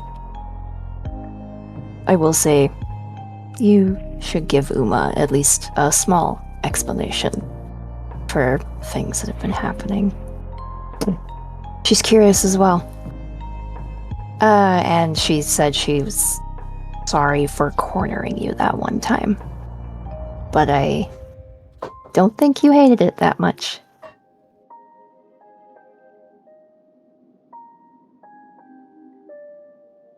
His little bear ears make an appearance and they flatten like he's ashamed. She is a critical weakness and everything I look for in a female. Mm-hmm. I should not be left alone Yeah, with I her. could tell. Ever. Well, And he blushes and he gets like this intense expression. I mean, you might not need to worry about that with Azrakel around. But, I think at least, talking things out with her. He Is a looks good at you first very step. matter-of-factly. Azrakel would not stop me if I wished. Okay, yeah, no, I was kind of... I figured you might actually say that. But,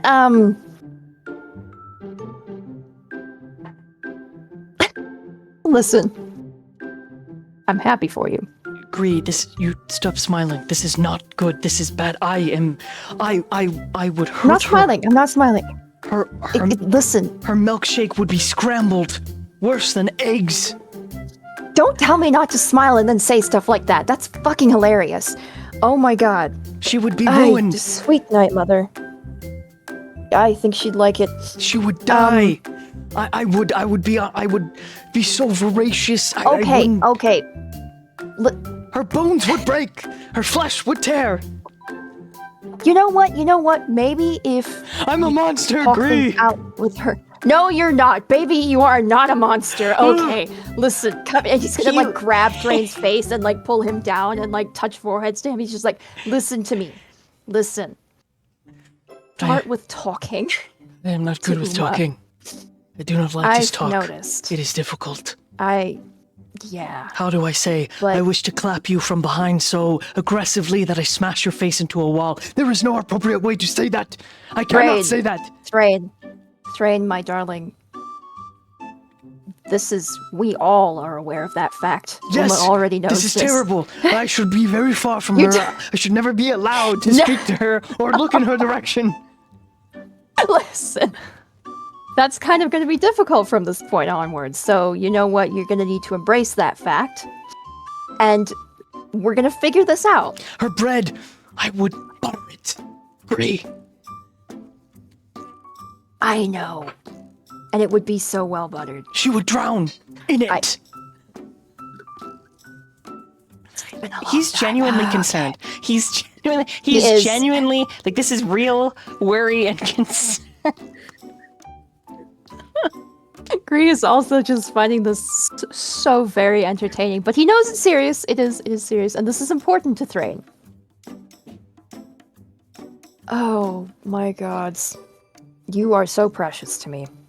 We're going to figure this out. There would be no more yard And it's, or her milkshakes to bring the boys.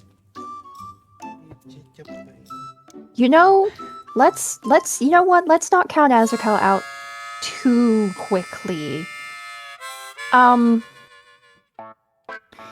fail to see what you mean. So chains. How thick do the chains have to be to keep you still? What?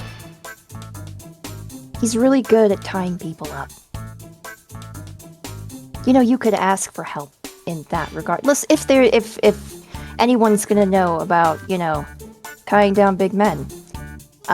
He flushes very deeply as it clicks what you're saying. How do you know this? You get, you see? Gree? He just, it's not anything as scandalous as what you may be thinking. Squints at you, leans in. Gree's so going his to, like, eye Gree is, like has, right by like- yours. Grease still has the red robe that Azrakel gave him. It is just tucked under his cloak, like towards the back on one of his belts, and he just like tucks it away a little bit more, pulls his cloak further. He's like, it was just some advice that he gave me, some pointers, some Roll tips. persuasion with advantage.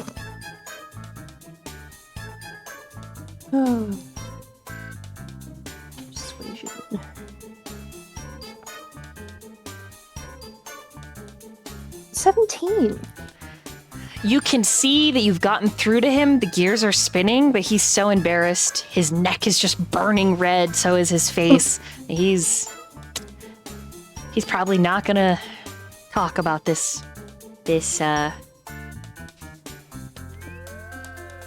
topic anymore. He does mutter. Just think about He does what mutter I've said. Just and look back into the clearing. That's Raquel.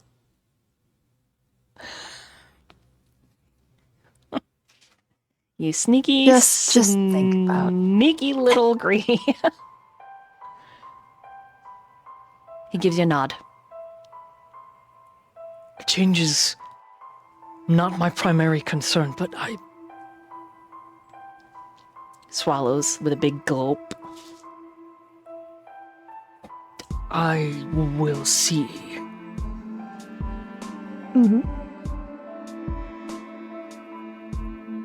You know, that's all I can ask of you.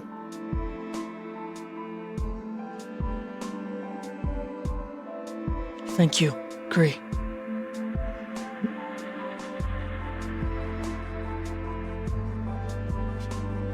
For being my friend.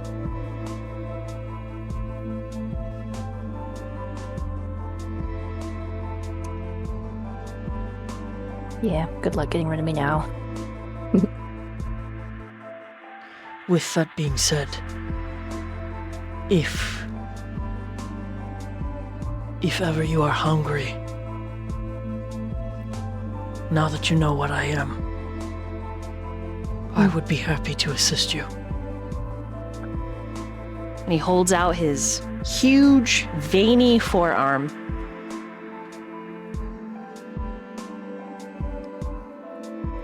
Spooky, I see your face. Shut the fuck up.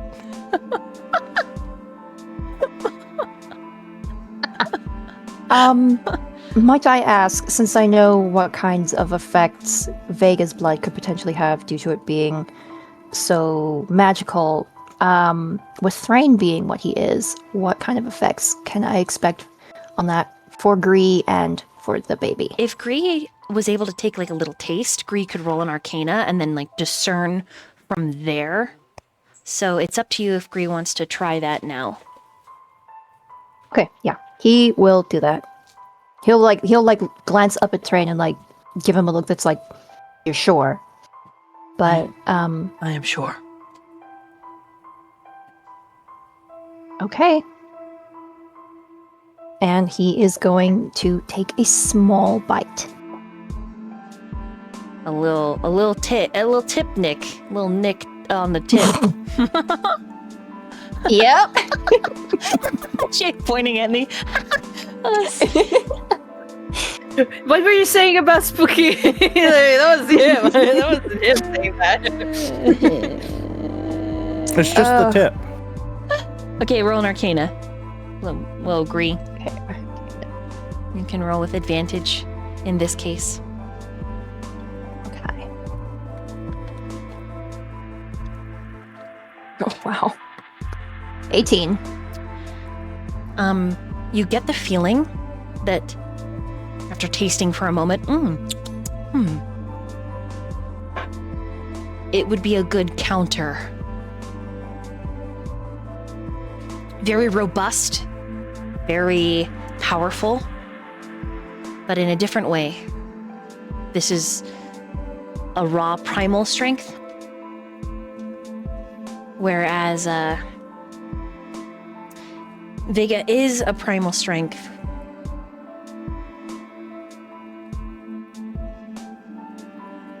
Accompanied with magical strength.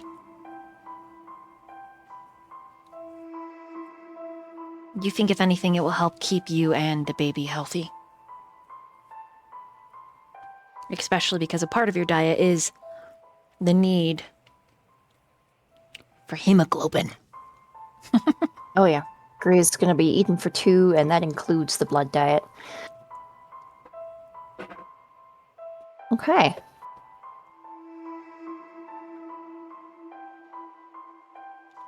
He's just going to wipe his mouth a bit, and he's kind of grinning now, shamefully.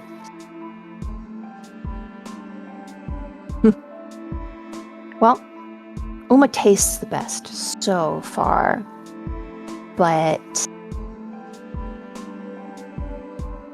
thank you. I will be needing this from you again. Whenever you need.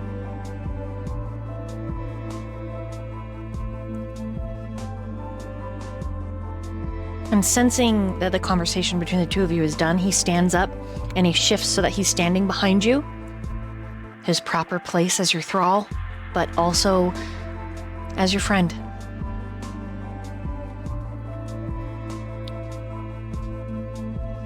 What do you do?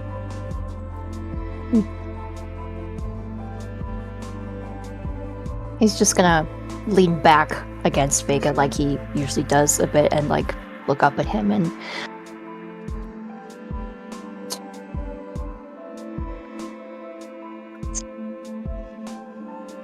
You said Vega. Oh, dang! yep.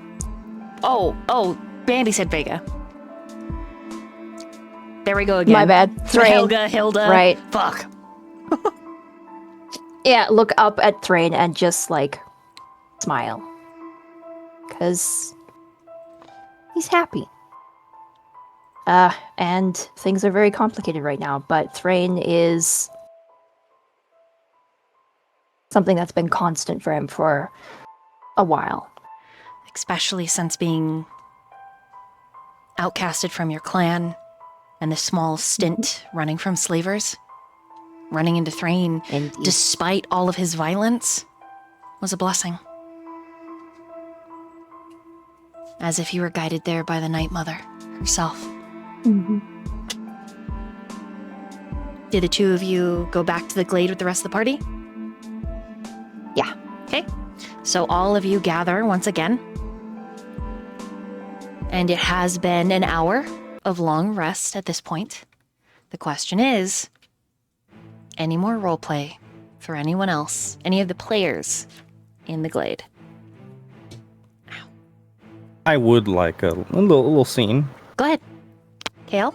Okay, so Kyle will walk over to Uma and Razor, who are having their little moment, and he'll pull out a wineskin and be like, "Would you like some alcohol? You two look rather fucked up." Is it poisoned? Why would I poison myself? Take a drink of it first. Drink. They both are like, He'll drink some. Okay, fine. He'll drink some, he'll cork it, and he'll toss it to Razor. okay, he takes a drink. So, Uh, why do you all have a human? I'm quite curious. Uma like counts to 4 and then looks at her hand for a long, long time. And then counts 1, 2, 3, 4 again. And then finally takes the drink. yeah.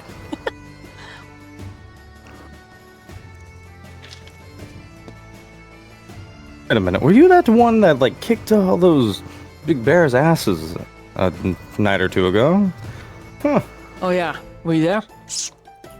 Sort of I might have been watching. put on a village show. It was pretty fun. Form was rather impressive, I will say. So the only thing that's impressive about me, I also have opinions. All right, how big is it? Christ. And a 5. 6.5. You say that? 6.5. You This say is that? going to be a theme throughout the campaign. Yes. This is never going away. Uma and Groot will make sure of that. It's in here. Is that what Uma says? Yeah. He It's says, just 6.5. Damn, that's fucking generous. I was gonna say a solid 4. and then just blinks at you, Kyle. Blows you a kiss. This is pretty good stuff. Thanks. He takes another drink before handing Yeah. it back. Alrighty, I'm not gonna ask you any fucking boring ass questions like, "Ooh, what's your backstory?" You know what? What's the freakiest place you've ever fucked, huh, human? Or my apologies, Razor. Don't start sounding racist over here, okay? Squinty face. Oh yeah, Vintamar don't really like humans, non-duvet. Not particularly, but Well, you want to know? you are deserving of respect. That's right. You better respect me, or all 4 inches of me is getting buried in your ear. Right, let's not get ahead of ourselves. He laughs. And then he's like, what a fucking opener of a fucking Ahead. question. Would you rather ask me about your life story? What's the freakiest place you've gone it on? I don't know, on horseback? Horseback, interesting. What about you, Freak McGee? What the fuck's your name Me? again? You may call me Kyle. Mikael? Kyle. Kyle. Got it. Kyle. Kyle. Kyle. I knew a guy named Kyle once. Killed him. Stole his Oh, did wallet. you now? Oh, hope it was worth it. And then he just says tit for tat. Fess up. Both of you. Alrighty. Well, one evening I was trapped in a cave. Well, I was hunting a quarry. Quite the hell beast she was. We were inconvenienced by a bit of a blizzard. So we spent a passionate night. She also gutted me and left me for dead. I was gutted while we had intercourse, of course. By morning, I was fine. He just looks at you like you're a freaking, like, psychopath, like, jaw opens, like, looking at Uma like, do you fucking hear? What the fuck? Like, him and Uma are best friends now, so they're both simple creatures, but you're the fucking freak on the playground that's just like, hey guys, I eat my own poop, you know? She was a fiery Do you think he little asked hellion. that? Do you think he asked that so he could tell us this? Why would I want to? Well, I mean, look, I'm not gonna... You I don't started that. All of this. Look, it was either that or I have to make an impression. It's either that or I could say something boring. For me, I guess it's on a boat during a storm. Oh, how about you? Was it Uma? What was your name? Uma, daughter of Isbjorn. Daughter of Isbjorn. Weren't you betrothed to Asriel himself? And then he'll look over to Asriel. Azrael? Who the fuck is Azrael? Azrael, my apologies. Names are difficult. That's fair, Kyle. That's fair. You know what, Kyle, it's alright. You call me human instead of Razor, I get it. Something we can't all be smarties, right, Uma? Nope. So, did you just ask Vega where the freakiest places that he's gotten it on? I'm gonna... Oh, not yet, but I could ask him Alright, I'm gonna now give you a if you'd piece of like advice. to come join me. Don't fucking talk stupid to the big Corvin King. He doesn't know No, you I yet. wasn't planning on it until you mentioned it. Alright, good. That's all you need. That's the only piece of advice I'm giving you. You fucking twat-looking waffle. Why are you dressed like that, anyway? You trying to, like, seduce spirits or something? Like your chest is all exposed and your hair's all long, kind of like a girl's? Is your hair long because you like it when someone fists it and taps it from behind? Oh, I know. Points Uma. It's pulling hair, not fisting hair. Well, I don't know what kind of pussy's pulling your hair, but I'd like to get a fistful. Fisting. What's that thing Well, called you'll that just have women to do? fight me for it. What is it with the long hair boys? What do they like to do from behind? Choking? Cucking? Cucking is actually a different thing. Yeah, there you are, I Uma. believe it would You be look like pegging. you like that kind of stuff. Is that true? Have I? Maybe. He takes a swig. Razor looks excited. Like there's just a look at you, eye contact, big grin. Oh, well now. Then he Well, doesn't you're say certainly a anything loud else. one, Razor, but you're rather interesting. Thanks. Like I said, not everyone can be a smarty. But you can't cheat off of me when we get a quiz. And then he's gonna stand up. So are we fucking done resting or what? I'm done crying. I wanna go ask some spirits what the fuck happened to my little sheep friend. And if he made it or got lost on his way to fucking Valhalla. Had a sheep friend. Yeah, before you, there was someone better. But now you're here. That's all he says, because he's kind of an asshole. Interesting. You're certainly living up to my expectations. And those are. She like looks at you expectantly, see what you're about to say next. Entertaining. That just makes Razor laugh and smile. And then he's gonna go stomp away from the glade to find Gree. And he's like, you know, fucking redhead cocktease, where the fuck are you? You little double cheek clapped up, tiny little... I don't even know how to insult him now. And Vega just kind of looks grumpy, and he's like, friend, wife, boy, wife to Vega. And then Vega's like, shut your ass. And he's like, my ass is clenching and shut, sir. Then he quietly stomps out into the woods. Complete wrong direction of where Gree went, and Gree comes into the glade. Is there any more roleplay for the three of you? A moment later, Is he always like that? Razor will show back up, just so no one is worried. He does come back. I'd say part of his charm. Hmm. Gree literally just walks out. He's just like looking around. He's just like, Razor was definitely insulting me just now. Where'd he go? He went off that way. Says looking for a red-headed little slut. Ah, missed him by a minute. Ah, well, he'll be back. And it's hard to say because one is like a brown red hair and the other one's like fiery red hair. So it's like, which one is the slut? What is being spoken about? You don't know. Thrain literally thinks it's him. He's like, Oh, I am. I am so bad. I'm a nasty Oh my god. yeah, I'm a nasty boy. I'm nasty. yeah. I'm the slut. Oh, Yep, no. he feels shame. He's like, I've been a nasty girl.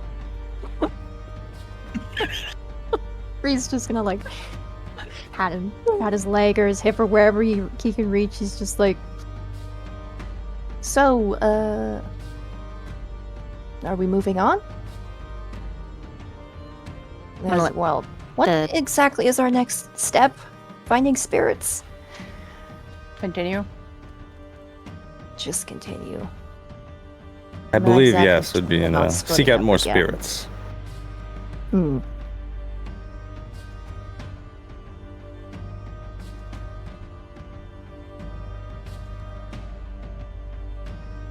I'm not exactly keen about everybody splitting up again, but at least we know for now the Harpy is gone, and at least one of them has been fucked up enough to not come back anytime soon, I would hope. Well, Impressive we definitely work. need to move in groups more than two. Yeah, definitely.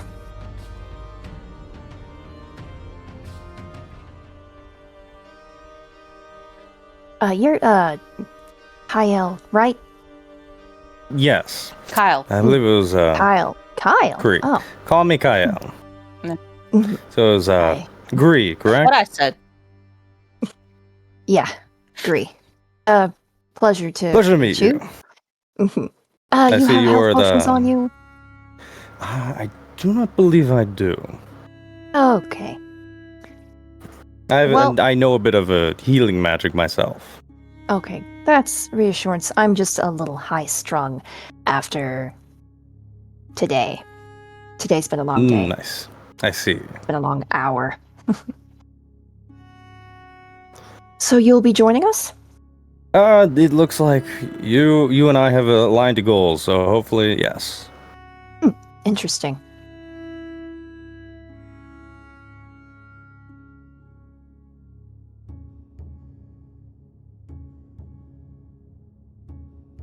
Oh, I believe the next course of action that I've discussed with at least Lisa was that we should probably continue to look for more spirits for those who haven't gotten one already. That way we can discover more clues and share information. Smart. Uma's already bonded a spirit. Did anyone else? Lisa.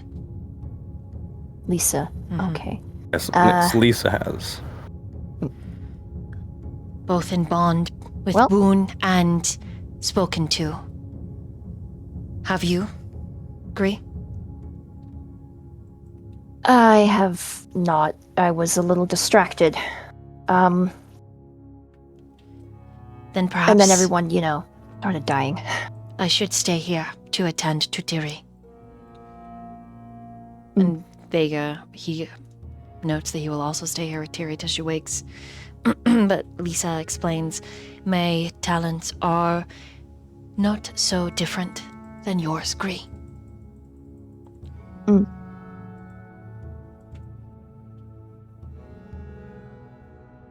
Please keep safe, Princess.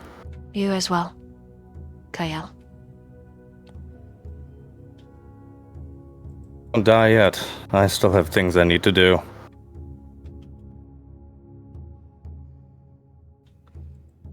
Thrain tells Gree he could stay and protect them, but he only whispers it / mutters it to Gree, so Gree's the only one that hears it. He'll do whatever Gree wants. Yeah. He's pretty sure that Uma can keep you safe, like she did during this fight, according to him, but he doesn't know that you weren't there. So he's just assuming. And you can correct him if you want, but if you don't, then, Being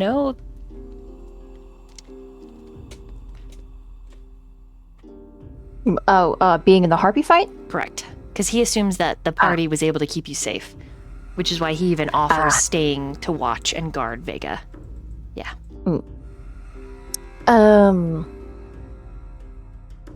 We were maybe a little late to the party. But, I don't think you're wrong.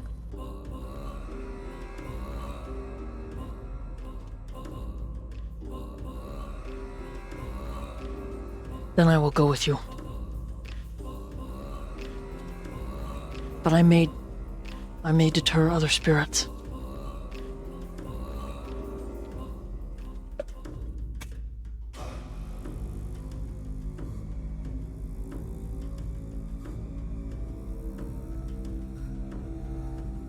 And we follow at a safe distance.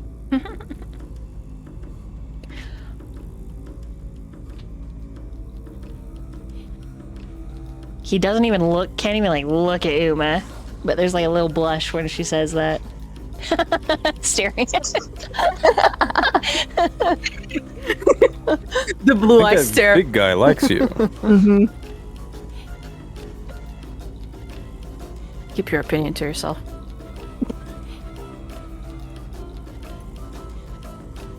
Ready?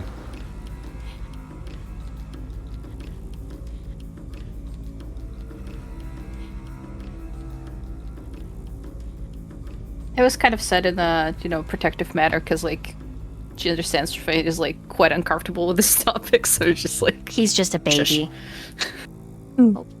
he's a baby. How are you holding up, Azrael? After the rest, he's Fair enough. he's spent the hit dice from the Song of Rest, so he looks pretty good, and he's downed another potion, so just a little bruised. And miraculously, the party, they look not as bruised and as fucked up. A little haggard, but not bad. Not bad, all things considered.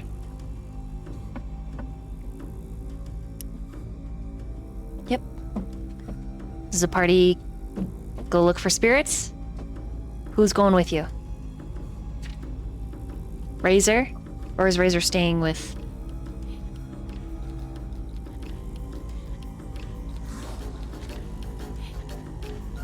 You tell me. What do the three of you want to do? Wait. Gael, Uma, Guri. I mean, we have exactly 6 people, I believe, considering existing. Okay, so.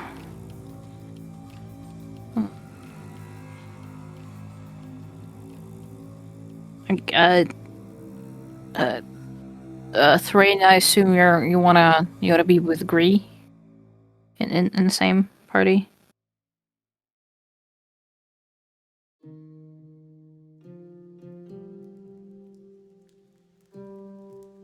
Oh, he's not. Sorry, I'm like, sorry. Sam was I writing things looking down up, she couldn't and see. but I wasn't looking anywhere. But I'm like, who are you going with? Where is the answer? Who goes there? Kyle. Do you want to be with Azrakil, considering he's the only one you know here? Yeah, I guess that's fine. You sound so enthused.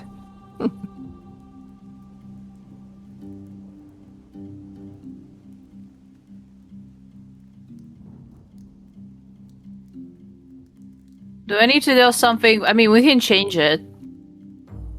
I think it should stay this way. Razor quite likes him in a particular way, so. Razor It's more fun head this way, whips Uma. over to you, Uma.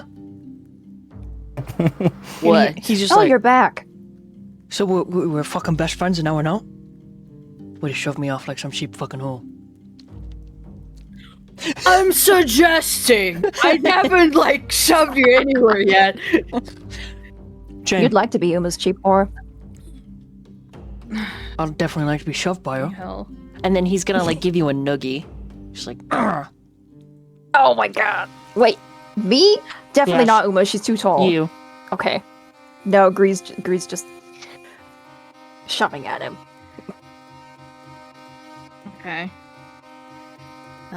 Okay, then it's Razor and me who goes with what party?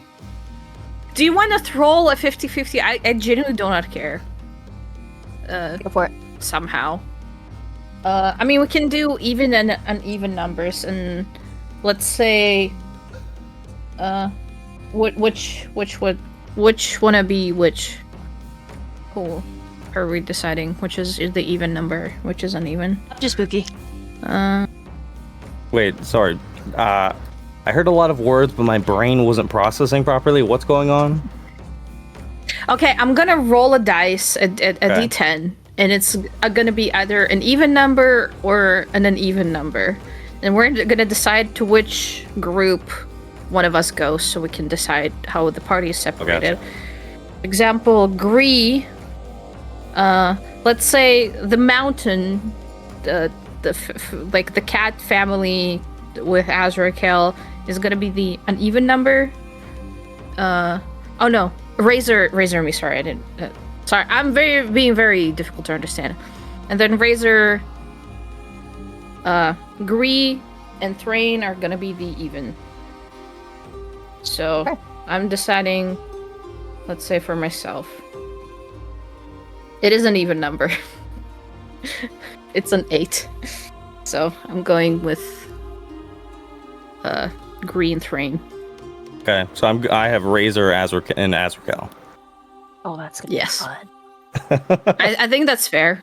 Is Yeah, it? no, it's- Yeah. I hope it is. Yeah, that is totally fine with me. A mini Azrael longingly looks at Uma. And then Razor I give lifts him up. I give him the skin of wine. He'll take Here you it. go.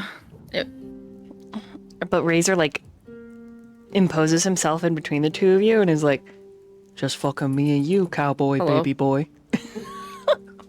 and Azrael is like, Oh, alright, I guess that's, yeehaw. That's fucking right, yeehaw.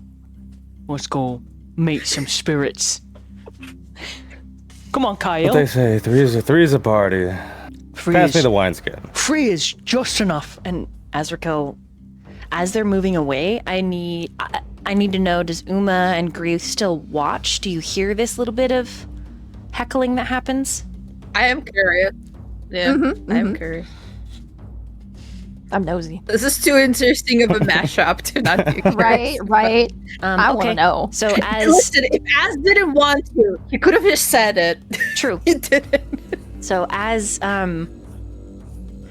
Kyle asks Azrakel for the wineskin, Azrakel is a little bit taken aback, and it's kind of like, you know, when a big dog meets a little dog for the first time, they're kind of unsure, and they like pause, like, this smells of dog, but what is this small thing? Small dog, me know what to do. There's a little bit of apprehension. Thank you. That's what I was looking for. And Azrakel, I didn't think you'd want to share wine with someone like me. Whose wineskin do you think that is? Yeah, well, I'm not gonna let you. That's no, you are not allowed to. She is mine. Almost. and Razor's like, Yeah, she's gonna fucking That's- wife you. You're not gonna wife her. What? That's my wineskin, Azrakel. He looks down at it. Oh, sorry about that. Yeah. I thought it was. He hands it back. A little bummed. And they disappear into the brush. And Razor's just cackling. So, where's the fucking weirdest place that you've had sex? Huh? I am not having this conversation with either of you. Not at all. I don't think he's had sex before. Yeah, probably a virgin. And it makes Razor sad because he just thinks of Soren. And he's like, oh, my best friend's with the other group. Yeah. Now you with make us, new too. friends. Now shut up and drink some alcohol. Okay. Well, meanwhile, to the other group. Gree's kind of just watching them disappear, and he's like, I feel a little bit bad for the spirits for sending those three out together. But we should probably get going. I almost regret not witnessing this glorious mess. Oh, man. When you both turn, Let's Thrain hope is the like spirit- 45 feet away. Like peeking over the top of a tree.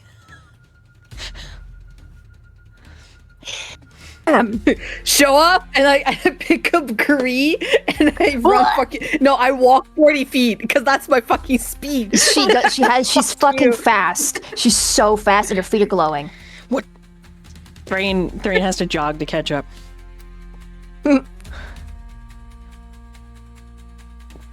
And as he, it's like he appears in like random pop places around the trees.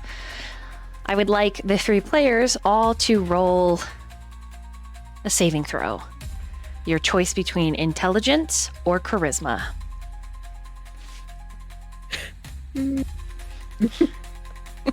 Are they the same? No. I mean, not right now. Intelligence is at least not -1 because of the spirit connection. It would have been, but it's gonna be charisma +1. There we go. 15. Hand. 24. Ooh.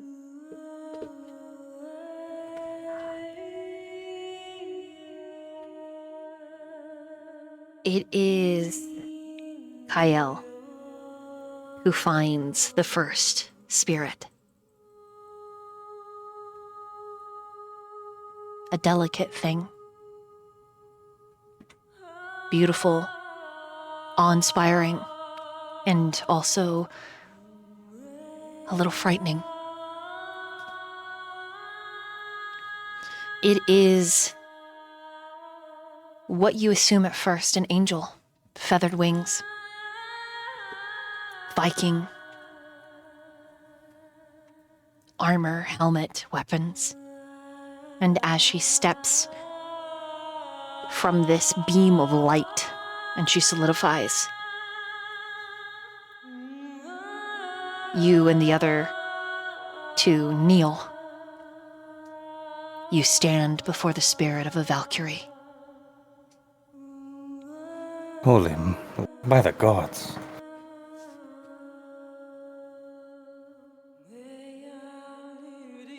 She looks at you, Kael,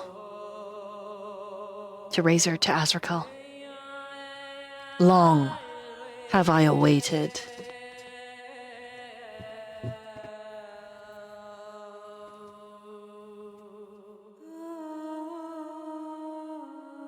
And she holds out her hand, and in it,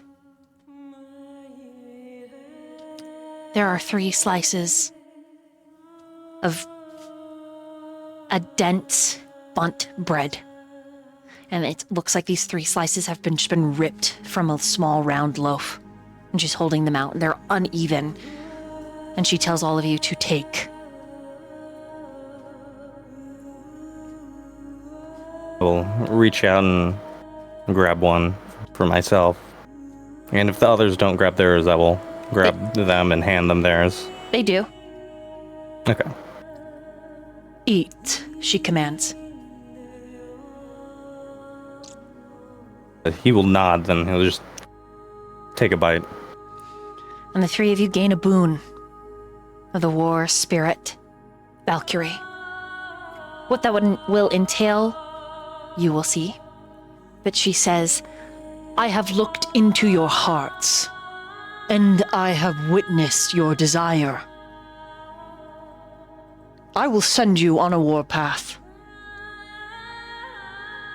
You will bring justice and finality to the others who have fallen from my order. They disgrace their shields.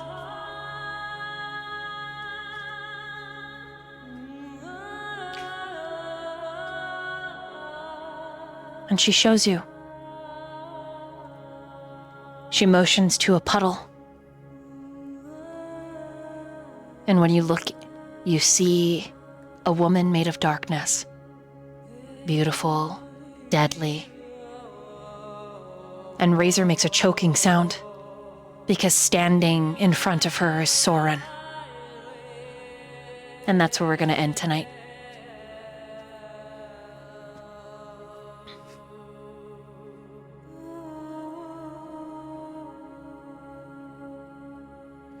The price is too great. I accept.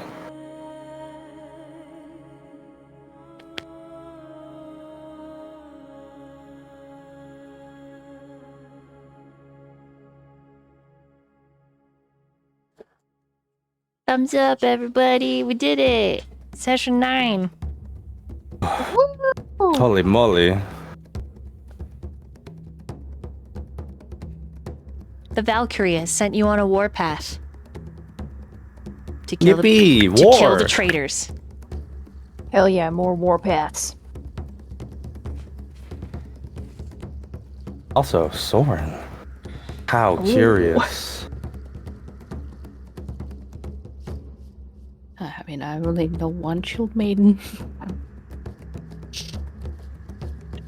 Oh yeah, also, I forgot to mention, Kael wields a rapier and also has a buckler. Okay. Little small shield. Fancy. Yeah. Yeah. Thank you, chat players, again for being here. Sorry for all the crazy disruptions. It has been a day, but I still hope you were entertained and enjoyed the lore drops and the character interactions. I certainly did, and thank you, Yankee Boy, for all of the gifted subs and healing everyone for their next couple of encounters. Woohoo! I realized Yeah, we haven't had the lore drop. We have secret lore. That is true. We do. We need secret lore. Where's the secret lore? If you guys are comfortable with it, let's pick what we're gonna do, and then I can write it and make something neat for the opening of next time. So we've got Okay. I'm cool with that. NPC, world, or player character. Do you guys want me to make a poll with chat as well? Okay, Yeah. we'll see what chat wants to do. Let me do a poll. So this is world, lore.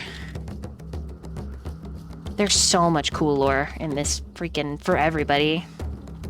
I'm just such a slut for world building. Oh, All right, the poll is up for chat if you would like to vote. Players, you can also vote as well. All as well, as many times as you would like. It's just a couple of dice. Spam if you wish, but there's no need to spam. It just depends. And then either way, I will. It'll give me a minute to write something neat.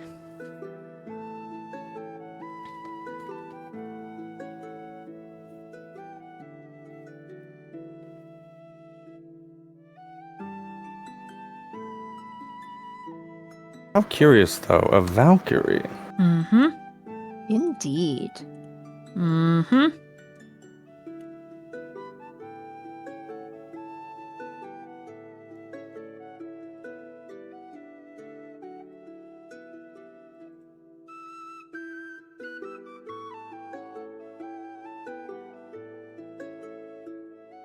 I think my Also, brain I- literally fried at the end.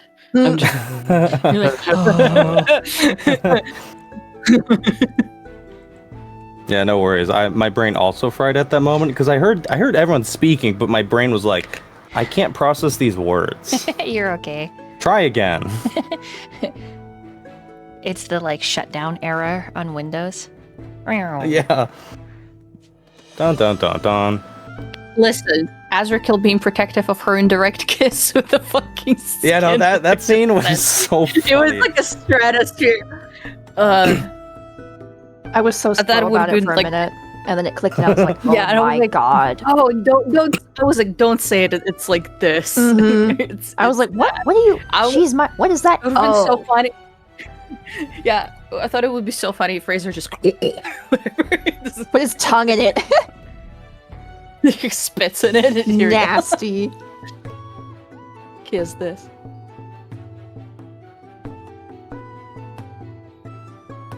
But yeah, Uma is in her mama bear era. Oh yeah. Very adult men. You know, most people Just pay skip for that. the kitty part, yeah. Yep.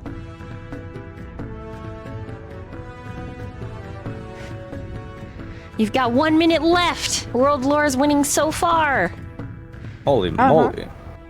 Yeah, the new party Well, member's like, I'll do it holy again." shit, I better not fuck up Uma, jeez. Because I can throw it twice, by the way. The fact that Yeah, no, That he is got attack. axed immediately. He's like, fuck. Ah. He's Mhm. like, god Yeah, damn. because Walks on the you bushes. What's kind of going on? did Straight like to the half my chest. HP. I- hit like I a hit hard. motherfucker. Yeah, I can I- tell. Okay. be happy it didn't add my thunder modifier. Dear God. Looks like world lore won. World lore. Now, is this like campaign specific or just like history, or do you want me to surprise you? Prizes. Okay. I leave it to you. Let me just make a couple notes. Then we will start with it next time. Perfect. Hiding. All right. Join us in just a little bit over 2 hours. We'll be live with Witherdeep Forest and Flame that Jay also did the layout and art for. Woohoo!